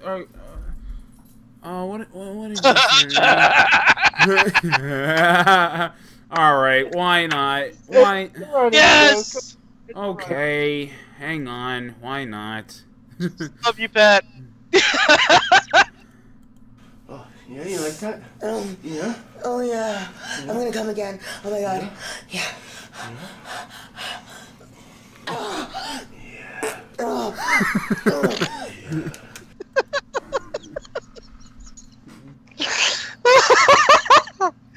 Oh god. Oh god. In other news, back to Impact Wrestling. Oh god. See, this is how important Impact Wrestling is to us. Yeah, we'd rather talk about everything else. But When it comes to Sonny queefing and just being a total whorebag, it it happens. Oh my gosh. All right, well, moving on. All right, so this guy Eddie Kingston, this is who I was saying I was gonna allude to. Homicide teaming with in Lucha Underground, two Puerto Rican badasses. So they can do that gimmick there. Let's see, Kevin Matthews, go fuck yourself. Wait. When we get to him, I'd put Conan as their manager in Lucha. Ooh, fuck yeah, dude. You know what I'm saying? Ooh, I love it. Yeah, because Conan, I mean, he could still go, I'm sure, but he's really old, and he knows the business. Hell, man, if Lucha had a training facility, like if they trained their guys, put him as the head fucking trainer. Right. Because this cat knows the business. I remember hearing about Conan when I was a little kid. I'm talking little kid. I was like 8 years old and I heard about Conan. And I'm 40 now. All right? I mean, that's how long I've heard about Conan. He's 53, damn. Yeah. Wait, you heard about him when you were 13? Wait. Maybe I was my teenagers. Maybe I was 13 or 14. So. Yeah. Yeah. I had. Hey, you had to be what, 23 at the time, then? Yeah, makes fun. Yeah. Well, think about it. He probably got in the business when he was 10. Down in Mexico, they don't give a shit how old you are. Roddy Piper got in the business when he was 15. Yep. The shit kicked out of him for $1, you know. Lord Regal. Rednecks are really fucking brutal. They just like watching all these little kids get fucked up. Well, you know what a West Virginia virgin is, don't you? That's the 9-year-old girl who can outrun all 12 of her brothers. It's not a joke from last week. It's not a joke. It's just how Earls was conceived. I wasn't conceived in West Virginia, you fuck. You know. But hey, one had to come from West Virginia, the other had to come to Tennessee to meet in New York to have me. So there you go. All right. Anyway, Congo Kong. That's how far you ran. Exactly. What the hell? Fuck you, Congo Kong. What the hell is a Congo Kong? And why should we care? He's another fat guy. He's like a Umaga. Fat guy. He's a fat guy. Fat guy. All right, well. Fat guy in a little coat. Oh, fat guy in a little coat. All right, well. All right, we already discussed K-Dog, so that's what we do with him. What about Laredo? What the fuck is a Laredo kid? He looks like a jacked up version of Rey Mysterio, and Ultimo Dragon had a bad love child. Moving on. Kinda. Moving on, I love the fact that there's no picture for Loki. Loki, no, not one picture for him. Yeah, he was already in WWE. He killed himself, so let's go on and put him somewhere else. I listen. I would love for him to go back to WWE. I would love it. If anything, NXT. All right, NXT. And he could be a trainer. He could definitely be a trainer. He doesn't need to go to Japan. Lucha, other guy I guess, could, yeah. maybe Lucha, if anything. But other than that, I would say I could see him going back to Ring of Honor too. Maybe. I mean, he was their inaugural champion, right? Yeah. Yeah, he was the first Ring of Honor I actually champion. really hated his WWE name. I couldn't stand that. Oh, Was it Caval was Cabal? It's not as bad as Cassius Ohno. That's the worst. Jesus. Wait, do they come up with the names, or does WWE just go pick shit out of the hat? WWE does. Yeah, no, they do that. Hey, just remember, guys, we wouldn't have been calling Stone Cold. He would have been Ice Dagger. And Mankind would have been Mason the Mutilator. Very true. Very, very true. Okay. See, sometimes they hit the ball out of the park. Other times they don't. I mean, sometimes they come up with a good name and a good gimmick or persona, but other times they don't. And I'm glad that they were allowed to let the guy come up with the idea. Stone Cold was awesome, and Mankind made so much sense. At the same time, I still missed him as just as plain old Cactus Jack. But it was But case in point, a bad one, Chainsaw Charlie. Yep. Or the next guy that we're coming up to, Luster the Legend. All right, moving on. Oh. Wait, the Jinder Mahal. Is that Jinder Mahal? The Jinder Mahal that, listen, I've seen this guy. The Jinder Mahal that can't work. Oh, okay. I thought Jinder Mahal was the Jinder Mahal who couldn't work, but okay. Well, now you know how bad this guy is. So a lot of phlegm you racist piece say of his name. I didn't know you were Hebrew. Hey, it hangs down past the... Fuck it. We pissed off everyone else. We might as well piss off the Jews, too. Well, they're used to it. Oh, man. Oh, Pat, I can't wait. I can't wait It's for... like PewDiePie's making Holocaust jokes. Oh, I forgot about that. Do you know who PewDiePie is, right, Earls? No, I don't know, but I want to. He's one of these guys on YouTube. I think he's like from I don't know what country he's from. I think he's like from Sweden or something. Yeah, some bullshit country. He's some Swedish guy that sits there and plays video games, and you know he's got like millions of views. When he's not making Swedish meatballs. He paid people to make a sign that said like "Down with the Jews." No, death to Jews. Oh, death to Jews. And he said it like, no. What happened was he made the joke before, like he made it like sarcastically, and then he was like he had people on like I think on like one of his streams, like he was gonna like show somebody making like have a sign or something. So it was all work. So he knew what they were gonna put. So when he clicked on them, they were like dancing around and giggling, and it's like two guys, like kids from like they look like from Asia Minor, like one of those they're like half Indian, half Asian looking people. So they hold up a sign, and they're still dancing around, and they unveil the sign, and it's big bold print, "Death to Jews." Holy crap!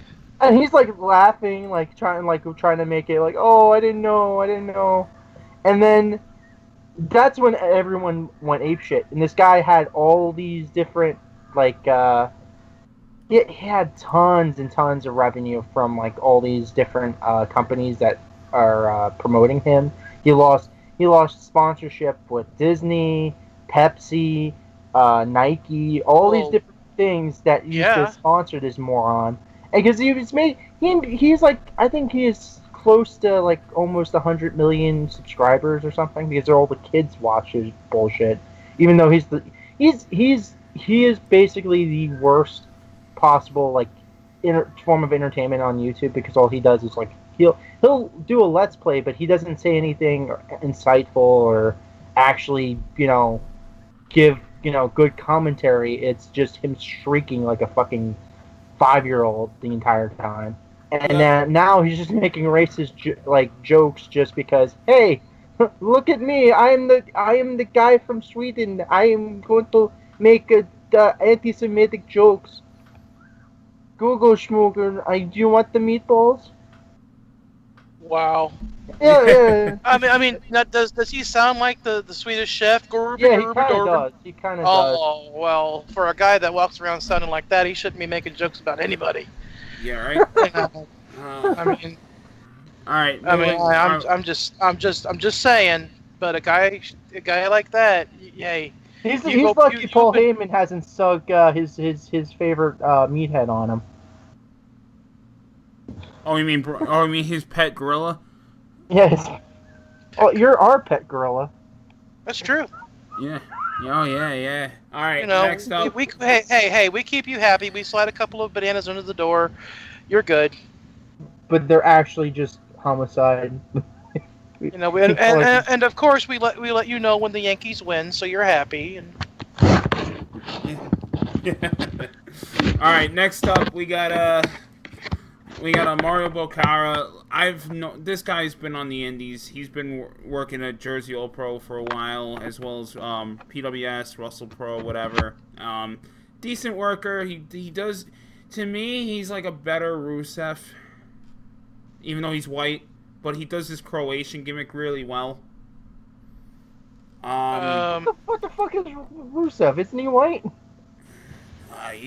He actually is from Bulgaria, though. Yeah, okay, yeah, I wouldn't consider him like... Eric, people from Bulgaria are white. Then why the fuck is this motherfucker tan? He went out in the sun? Dude, Bruce is the only thing I even know about Bulgaria. That's why you're a pet gorilla. Oh my god! Jesus Christ, we are tearing each other in half. Hey, that's what Bobby Heenan would have wanted. I'm telling you right now. I'm googling Bulgarian people right that now. Get torn in half. How about that Sonny? Wow, Bulgarian girls are Bulgarian women are actually really pretty. Wow, they are all white. Damn. Why the fuck does Rusev look like that? Yeah, okay, he can't be really Bulgarian. He's not a wrestler. Oh no, dude. I mean, it's either spray tan or it's that shit that they put on their bodies to make them stink. But dude, he looks more Muslim than anything. He don't look fucking white. He looks Muslim. Well, I'll tell you what. You call the motherfucker and ask him for his background. All right, he looks like a greasy Muslim. That's all I'm gonna say. Okay. Wow! Wow! Are you shitting me? We are gonna get taken off the air. Holy shit balls! You know what? The funny thing is, Eric's saying that, and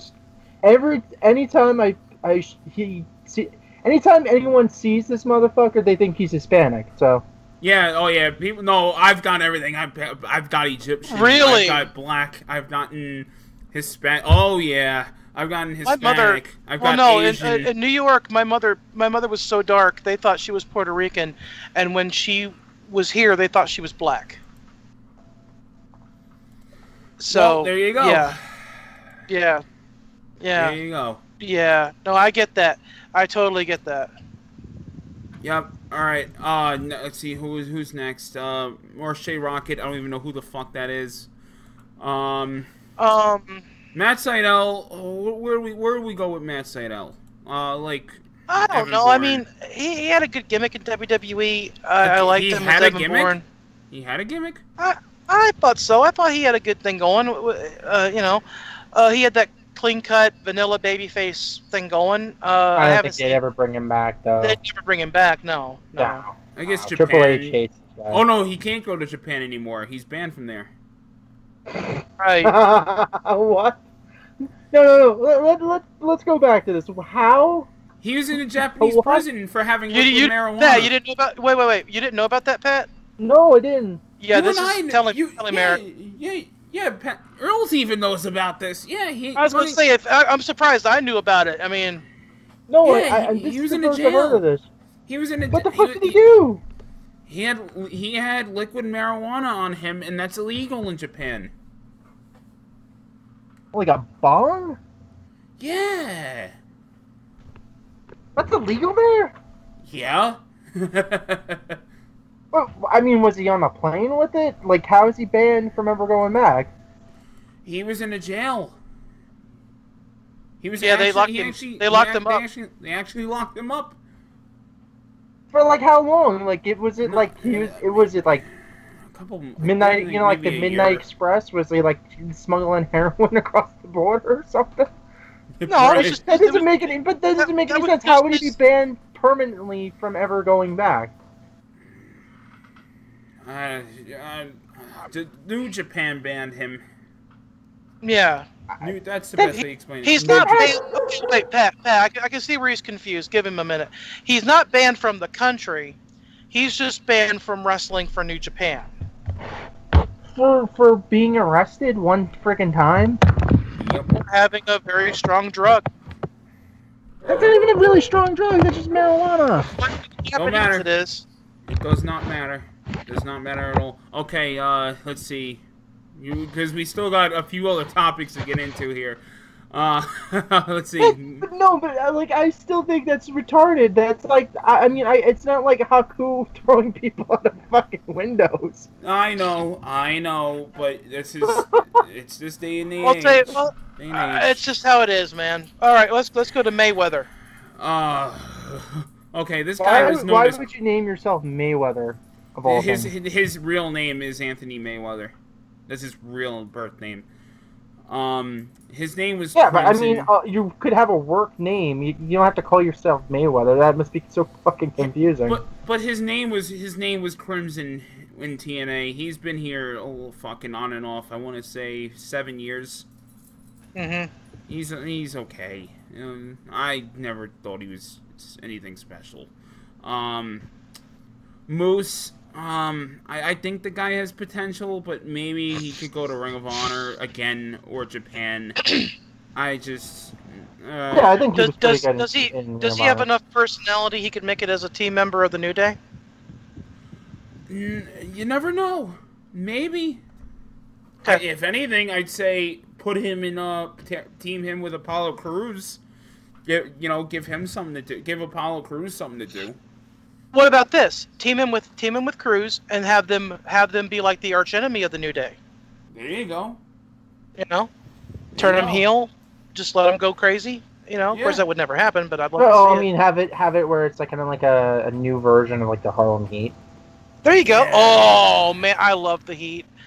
God, what a great tag team. Yep. All right. Next up, Stevie Ray was such an underrated worker. Did you ever? I told Eric about this story. Did you ever hear about the story that him and Booker T used to refuse to like clean their trunks, so they fucking stunk in the ring? Yes. They used to have to use. Eventually, I think it was Teddy Long or somebody told them they had to do it, but they ended up getting. I think they got Sherry Martel to do it. Yeah. She used to wash their fucking... But she wouldn't just wash their trunks. She'd wash all their clothing.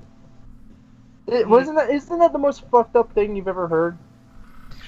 For it being her, Yep. Let's see, we gotta move on. Ortiz. Oh, okay. Gotcha. Okay, Ortiz, he's in the new LAX. Was he Ricky Ortiz? No. I'm just asking. No, that wasn't that. That wasn't that guy that tried to pretend to be Jimi Hendrix. Oh Lord, yeah. Yeah. Oh, that guy sucked so bad. Oh yeah. Robbie E, the guy that has a shitty attitude behind the scenes, the Zack Ryder that nobody wants. Pass. Rockstar Spud. All right. Rockstar Spud. He has some charisma. He could probably do something in WWE.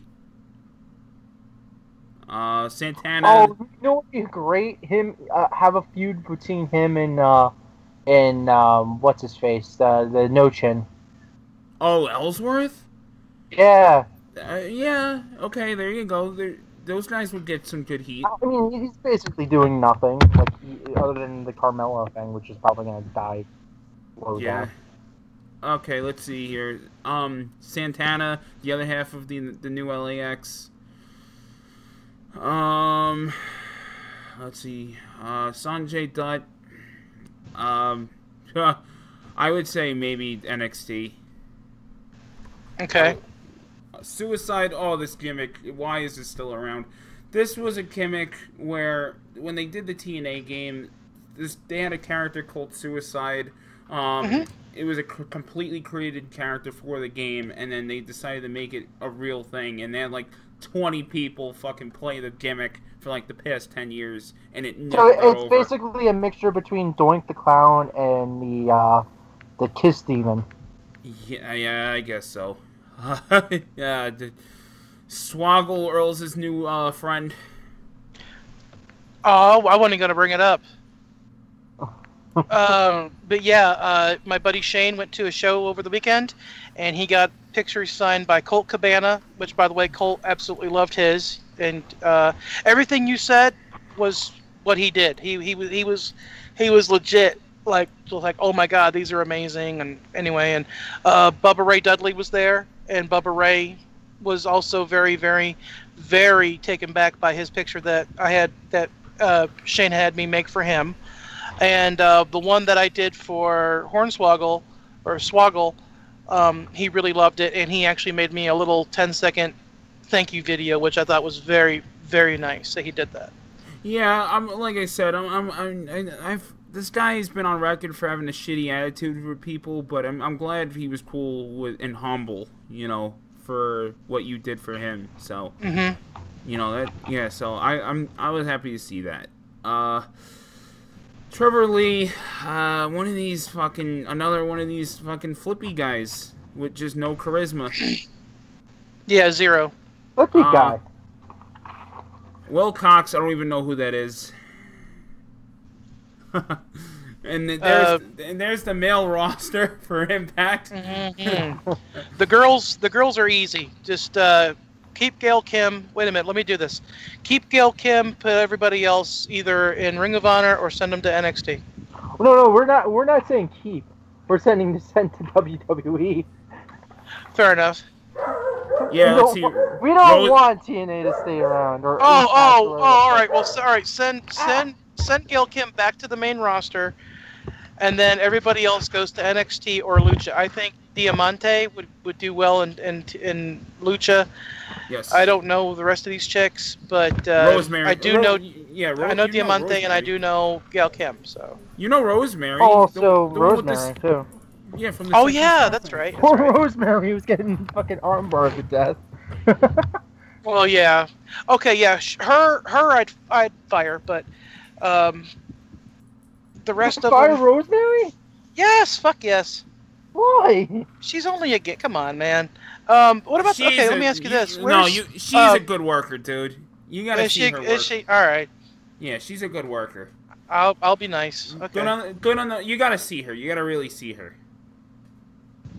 I love how he's like, fire her. She's only a gimmick, and we say, she's alright. And she's like, okay, you guys know. No, you guys know, I don't. Yeah, he doesn't watch this shit anymore. No, I don't. You know what's funny though? When I was at ChakaCon and I was talking to Josh Turner and Scotty Lane, it was the same thing. I mean, we all had current talks, but none of us watched the product because of how bad it's gotten. And so, of course they know a little bit more than I do because Josh has actually been with the he's done some stuff down in NXT, but oh nice. Yeah, he was actually trained by Nightmare Danny Davis. Oh, very cool. Yeah, baby. So anyway, but he was a cool cat. But anyway, basically it was the same thing. We were talking about how the business has gone and how where it's gotten to and everything. So yeah, we were talking that we had that old man argument type thing like we all like I do with you guys. Right. The business is dead. They killed wrestling. We weren't that bad, but yeah, pretty much. They killed wrestling. They're killing wrestling. Speaking of wrestling, hey guys, speaking of wrestling, Starcade's coming back. Oh yes. Yeah. Honestly, I'd like to see him do it right though. Well, all right. Do you want to know the card? It's going to be a glorified house show. That's all it is. That's what I'm afraid of. No, that's what it is. That's what it's basically going to be. It actually is. Are you serious? Here. You want me? Here, let me read this. That's it. Wait. Let me read this real quick. Okay. Yeah, The Greensboro Coliseum in Greensboro, North Carolina, confirmed that WWE Live Starcade is back on November 25th for the first time in 2 decades with a double steel cage match main event. And then here's the lineup that we got. And also, I gotta read a tweet from Michael Hayes and Goldust and whatnot. Or no, Cody, I'm sorry. Alright, so we got let's see, WWE Steel Cage match championship steel cage match. Mahal against Nakamura. One-on-one steel cage match with the women for the women's title. Charlotte versus Natalia. A triple threat U.S. title match between Baron Corbin, Rusev, and AJ Styles. A Texas Tornado match between the New Day and the Usos for the tag titles. A grudge match between Sami Zayn and Kevin Owens. Bobby Roode against Dolph Ziggler. And plus appearances from the Hardy Boys, the Rock and Roll Express, and Ricky Steamboat. Wow. So they better put this on the fucking network. I'll tell you that right now. Yeah, So I'm going to Greensboro. And I'm gonna go hang with Punky and Ricky for a while. You know why they're doing this, right? Mm-mm. What's another major wrestling event that's also called Cade? It's WrestleCade. They're doing that. Oh damn! They're trying because that's been getting a lot of business, and Vince is like, let me get a piece of that. And yeah, because Vince has to kill the indies, he has to get everything. Yeah, that's why they're doing Starrcade. It's not because they're like, oh, people have been asking for it. No, hey. No, they were. People were, dude. It hasn't been in a long time, but, you know, I'm amazed that they're actually doing a WCW Appreciation Night. That's basically what it sounds like. That's exactly what it is. No, you're right. Yeah, and they need more people, dude. They need Sting there. Wait a minute, I didn't hear you say it, but is Flair going to be there? Yeah, it's not. It's not. I think I think he will be. You know, there's no way he's not going to show up. But dude, they need Sting there. I would even love. Yes. I would even love to see Magnum TA. Sting. Oh my God, yeah. You know, I would have Dusty. I'd have Dustin shake off not the Gold Dust gimmick, but come out as Dustin. Well, all right, now here we go. Let's go into this real quick. Okay, well, see, now we're going into fantasy booking, and I'm all for that. So. Well, here, before I get into this tweet, they actually had on Monday night, they had a rematch between Bray Wyatt and Goldust, and Goldust was wearing the leather costume, but he had no face paint on, and he went in because they did an angle last week where Bray was wiping the face paint off of Goldust, and this week he has no paint on at all. He's like, I want to challenge him not as Goldust but as Dustin Rhodes. Oh wow! Okay. So even though he was in the costume, he had no paint on. He was wrestling as himself, doing his own stuff as Dustin Rhodes. So now I find it funny because of this. Cody Rhodes tweets to Michael Hayes. He writes, "Dear Michael Hayes, if you're afraid an event won't sell because the holiday, and want one of my dad's events, at least book Goldie. Love, Cody." And then Michael P.S. Hayes writes, "So Cody, you're right. We should have Goldie on the show. By the way, what are you doing that night? You want to team with your brother?" Oh, okay. Opinions, guys. Oh God, he's not gonna go back. I would do it for one night. It would be a huge over. Just one night, dude. Just that's all. Have him go out there. He's under contract. And he's also the champion. He's not. What happened again? I'm sure they could work out some kind of thing like they did with Christian on TNA, where they traded talent or they traded something for him to come in for one night. That would be awesome. I would love to see him go in there, take on the Wyatts, and put over the Rhodes family, get him strong. Hell, have him come out to Dusty's old theme song. Hey, dude, you could do a million things with this. I would do the Rhodes brothers against the Hardys in North Carolina. There you go. That's all you need to do. And holy shit, will that? And dude, not for nothing, that'd be a fucking awesome thing to see on the network. Like, which again, they need to post this on there. I'm more interested in this card than I would be for most of the shit that they're gonna dwell out there. I think we should. I think we should do. I really think we should do a road trip and go to this. This would be an amazing show. When is this happening anyway? November something. What'd you say? November 25th. I'm free. A Saturday night. Maybe. I mean, What are the tickets? Did they come out with that's tickets for this? Yeah. I don't know. I don't know if they're on sale yet. Let me see when they go on sale. Yeah. Because you know the fanfare before the show is going to be unbelievable. There's going to be meet and greets. There's going to be photo ops. At least there should be. Oh yeah, there should be. But if they're going to do that, who are we going to bank on that, or because it is WWE, they don't really. If they do meet and greets, they're going to charge. Yeah, you're right. Come on second thought, I'll just we'll wait for it to come to the network. Because you're right, I don't want us to waste all that money getting down there. Because that's what I would want. I'd want to meet and greet and all that stuff. I'd rather just watch it on television. Yeah. Yeah. Because besides, I don't want to pay $100 to $150 for a ticket and then be disappointed. Yeah, dude. Honestly, that's why I'm pretty much boycotting myself going to Raws and SmackDowns for a while. Yeah. See, and you're lucky, Eric, because sometimes you get to work those. Yeah, whenever they come to Peru, I could just fucking walk in the building and get paid the fucking cook, and then boom. But I'll tell you though, some of the busiest events I've ever worked were our wrestling shows. Holy shit, do these motherfuckers want to eat?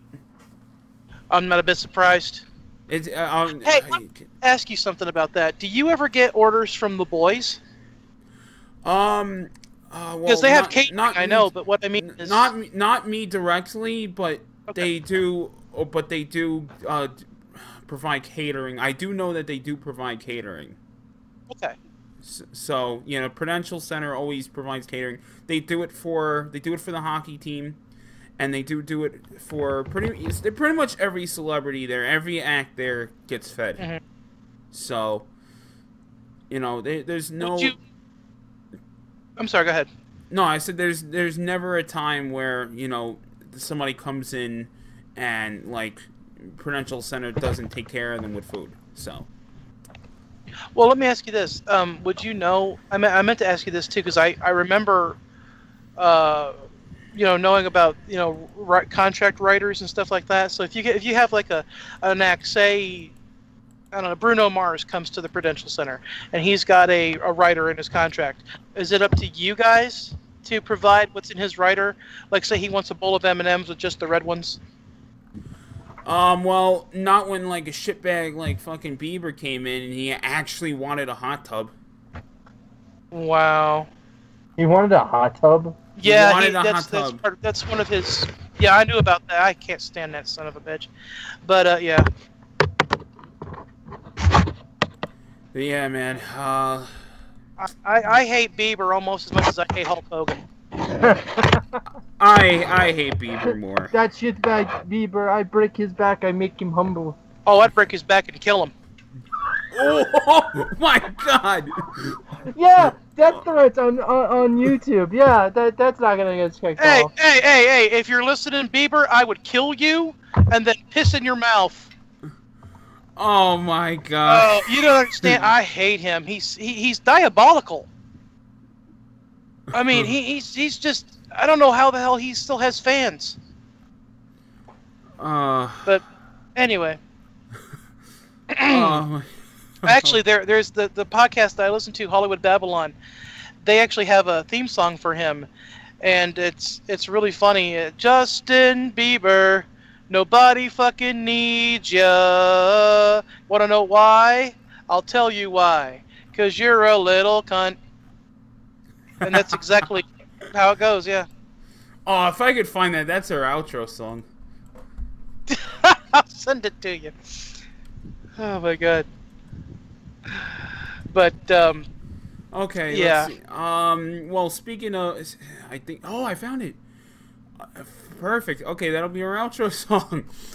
Did you find it? Yeah. Oh, I was getting ready to send it to you. Yeah, I literally typed in Justin Bieber cunt song, and it came right up. Oh well, there you go. Yeah. Okay. So yeah. Hey. It's only 16 seconds in length. So, Hey. Well, speaking of, we were talking about ring rats earlier. Paige is back at the Performance Center. Oh wow. And when you mean Performance Center.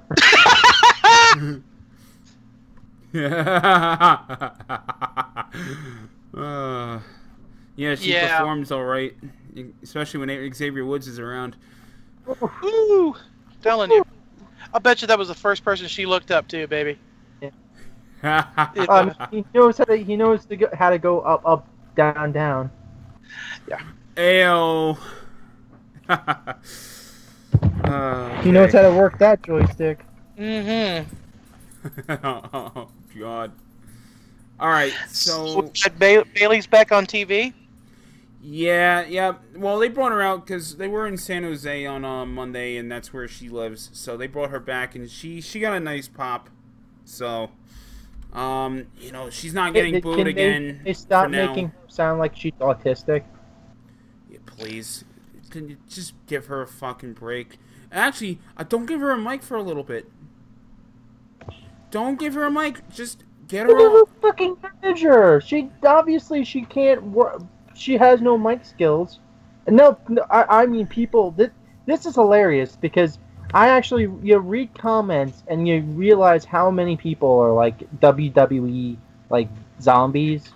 Like if they're not a major person in the company that's had a lot of championships, they start to like downplay anybody else's talents. Like I've heard people go, "Oh, Bailey sucks. She's not a good worker." I've heard, and dude, I went in a page. I was on the WWE page, and I had half the comments pissed off that Randy Orton didn't win in that SmackDown like from like last month, and they were flipping out and saying that Nakamura is a shitty worker.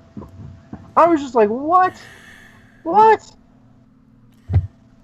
Yeah, I've heard some stupid bullshit in my life, but that's I know up people. There. I know people that are like, "Oh, Nakamura is just nothing but kicks. He's nothing special." What the? I'm sorry, not everybody could do fucking SI movesaults, assholes. I watched him. I've watched video of his work. I think he's fantastic. Yeah, because not only do I have you guys singing his praises, but Joey Austin also sings his praises, and so I know. I mean, you guys, we all think a lot alike as far as talent goes, and this cat can work. So there's always going to be a hater. This is why. Sense that you're there up. They're like saying Orton is amazing, dude. Why did he not get the? Yeah. There's always going to be a whiner, man. You know how it is. Listen, this is why we'll never have the days of Rock back, or Stone Cold back, or even guys like Macho Man, because no one can fucking agree that one guy is awesome. Everybody is too fucking opinion now. There's just too many there's too many opinions. So it's too many. One guy, there's not one guy that can bring everyone together. There's not one single person, and that's why WWE is failing miserably. That's why pro wrestling fails miserably. It's just not everyone can agree on one guy. Even in Japan, Okada, who's the top guy now on the PWA 500, he gets booed in some places. And he's a great babyface. He's a tremendous babyface. But there's now smarks. There's hardcore fans in Japan, mainly when they go to Corgan Hall. Where's he getting booed? Where the fuck's he getting booed? They're booing Okada. Oh, Corgan Hall. Really? Yeah, dude. I've not heard him get booed once. Yeah, dude, he does. That's terrible. Yeah. That's terrible. how polarizing wrestling fans are now.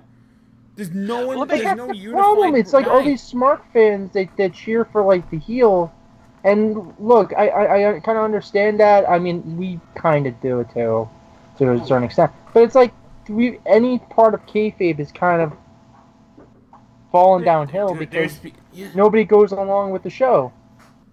No, it's true. That's Let me why- ask you guys this: Who is what company does Adam Cole currently work for?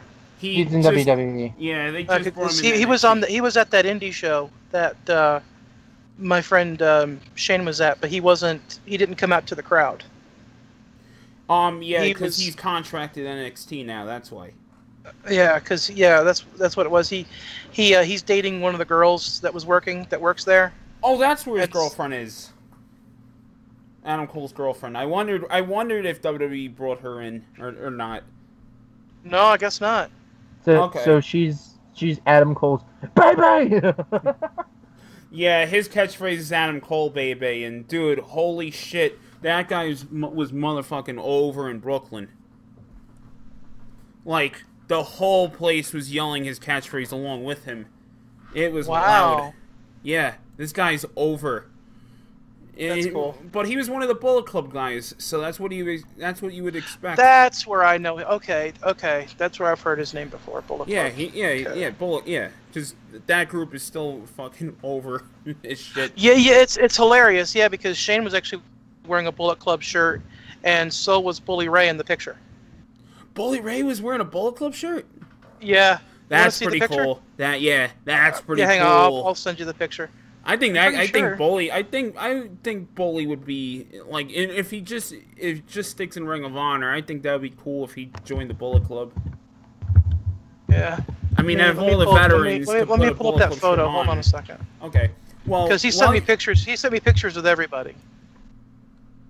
Because he, like I said, he met literally everybody at the show, and everybody was really impressed with my work, and they liked it a lot, which I thought was really sweet. Right. Yeah, looks like a Yeah. Bullet Club shirt. I might be wrong. I'll see. Yeah, when tell I me. send it.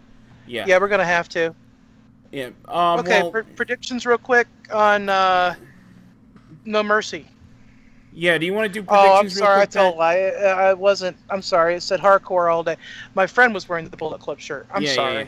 No, it's all good. I'm sorry. I'm sorry. No, it's cool. It's Anyway, fine. It's go ahead. fine. All right. So, real quick, let's do this really quick. Okay, Miz versus Jason Jordan for the Intercontinental title. I don't know who Jason Jordan is, so I'll go with Miz. All right, what do you say, Pat?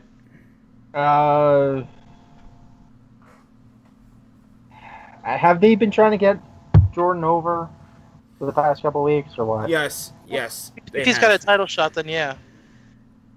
No, I mean like because they've been putting him against like guys like Cena. I mean he hasn't won any of them, but I don't know. I see Jordan going over. I think they're trying to get him over at some point. I see Miz retaining for now in a funk finish. Okay, you know, we got bigger pay-per-view. Yeah, a Survivor Series maybe. Okay, next up we got a fatal 5-way now for the women's title, Raw Women's title. Alexa Bliss defends against Sasha, Bayley, Nia Jax, and Emma.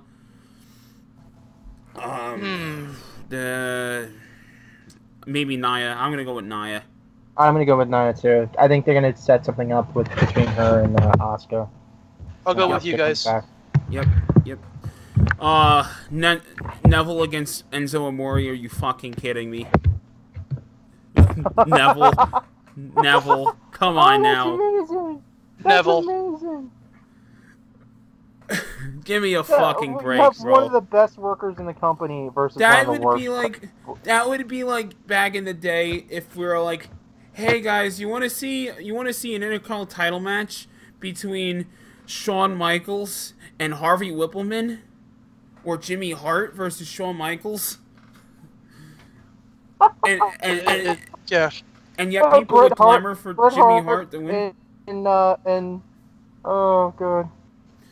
Yeah, get the fuck out of here. No. You know what it actually is? It's Bret Hart versus Beefcake. Yeah. Ouch. Damn. Next, we got Finn Balor versus Bray Wyatt.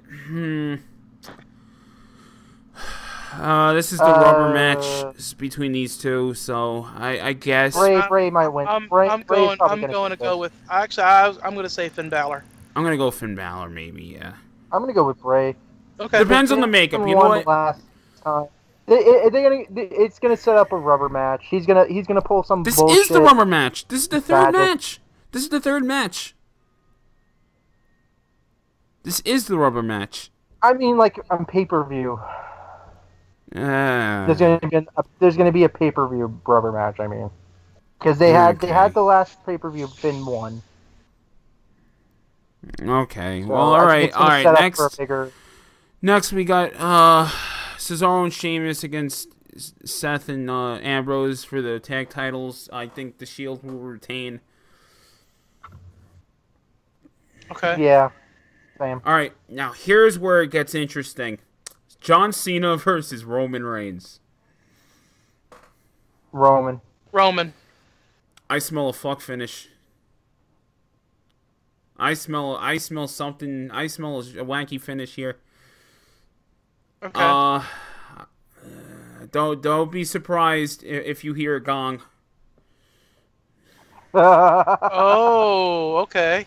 Don't be surprised if you hear a gong. But if not, I'll go alternate here. If not, I think Roman does win. Well, let me ask you something. I guess kind of stupid. But has there been a thing between Undertaker and Roman? The Rania, remember? Oh, that's right. I retired the Undertaker. Well, I thought that was it. I didn't think Taker would come back. So I don't know. You never know. You never fucking know. That's true. I think he's permanently retired. I don't think he's. Why would he come back? He's the new Terry Funk. That's why. He don't know when to say no. He retires every 10 minutes. You mean Terry Funk is the old? Terry Funk is the new Terry Funk. He didn't retire yet. Dory Funk is the new Terry Funk. It would not shock me in the least if we find out that Terry dies in the ring somewhere. I think that's what he wants. No, Terry would die in the ring. They'd resuscitate. Yeah, they just bring him back. Yeah, they bring him back. And he just go right back to wrestling. A guy that can't retire and cannot die. Yeah. All right, last match for the Universal title: Brock Lesnar against Braun Strowman. Oh my God, Pat, don't kill me, or else don't kill me. But I know WWE does not want Brock to fucking lose. I think we're not going to see that belt for another 5 months. Wow. Why? Why did we... Oh, that would be so stupid for them to do that. Why and would guess what? He ran out of date. Guess what? He ran out of dates until 2018. Guess what? He has no more dates left after this. So don't be surprised if they're like, well, we'll just keep the belt on him anyway. Yeah, but then when are we going to see the belt again? Royal Rumble, baby. And what's the point of having the belt? They're going to have more... What are they going to do for Survivor Series? Fuck if we know. The fuck if we know. Then you only have one belt. Yep. Between all promotions, you only have one belt. Yep. Oh, heaven forbid there just be one belt. Heaven forbid they actually fucking put Braun over. Considering they have a split brand, and they're not. No, I know. I was just being sarcastic. Well, I mean, I miss when there was just one belt. Yeah, I there do should too. be one belt because it feels like fucking boxing with like multiple different belts. Yeah, exactly. And all this shit. Put it this way: if they should have done it, and I think me, Eric, and you have discussed this before. The main titles for each brand should have been the Intercontinental title and the U.S. title, and when you beat the other person in the other brand, you challenge the acting champion, the world champion. Mm-hmm. Yep. Because then there would have been some reason to like go, a match between the champions. Oh, there's a reason I want to have the belt for a long period of time. There's a reason that I want to keep the U.S. title or the Intercontinental title. Oh, they're prestigious titles because they lead into a world championship.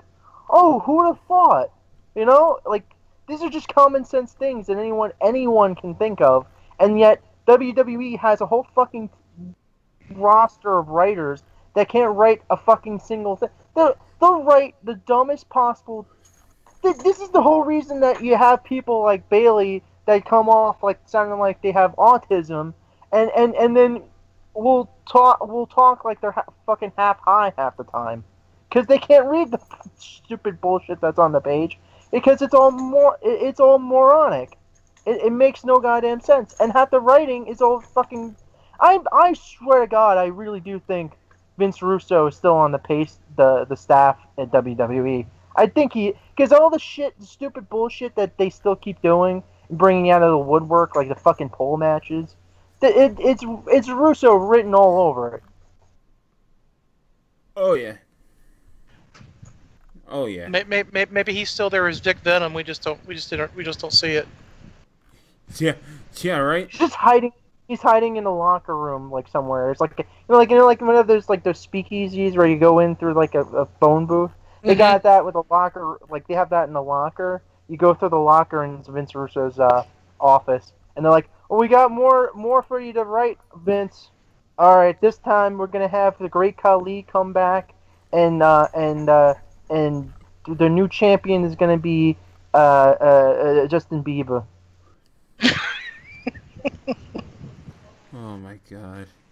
It sucks to say that that's pretty accurate. That goes so far beyond. Tell us how you really feel. Yep.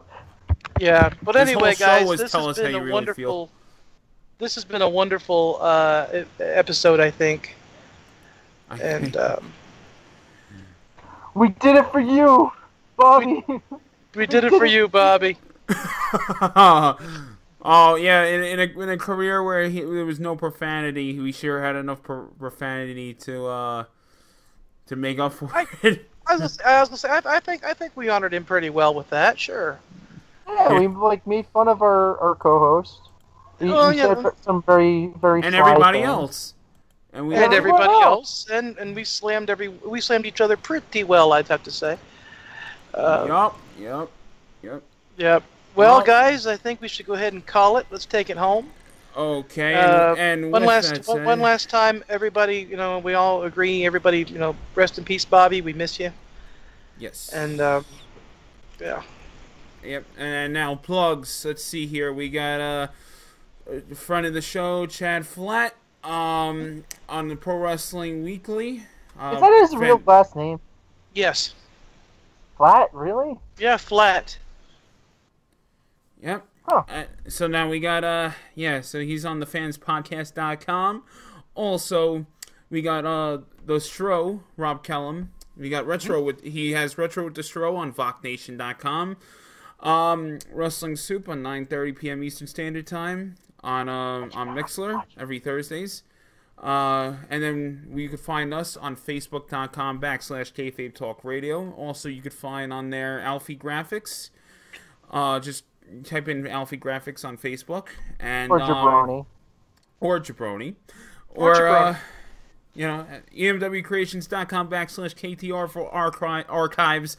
We're also on iTunes and Stitcher. Please find us on YouTube for Kayfabe Talk Radio. And, subscribe, show some love. Our archives aren't based in Philippines like WWE, though. Yeah. Right. And we are on Twitter. I'm Eric the Red 211.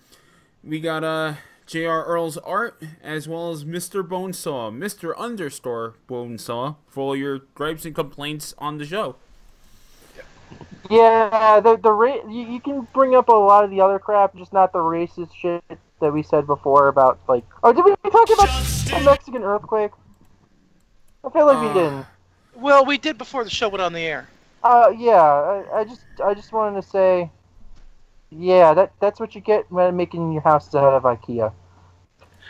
Oh my God! With that said, and guys, for our last broadcast of Kayfabe Talk Radio, this has been a nice edition of this episode. Will Get Heat, Volume 3. Until next time, guys, keep it kayfabe. Justin Bieber, nobody fucking needs ya.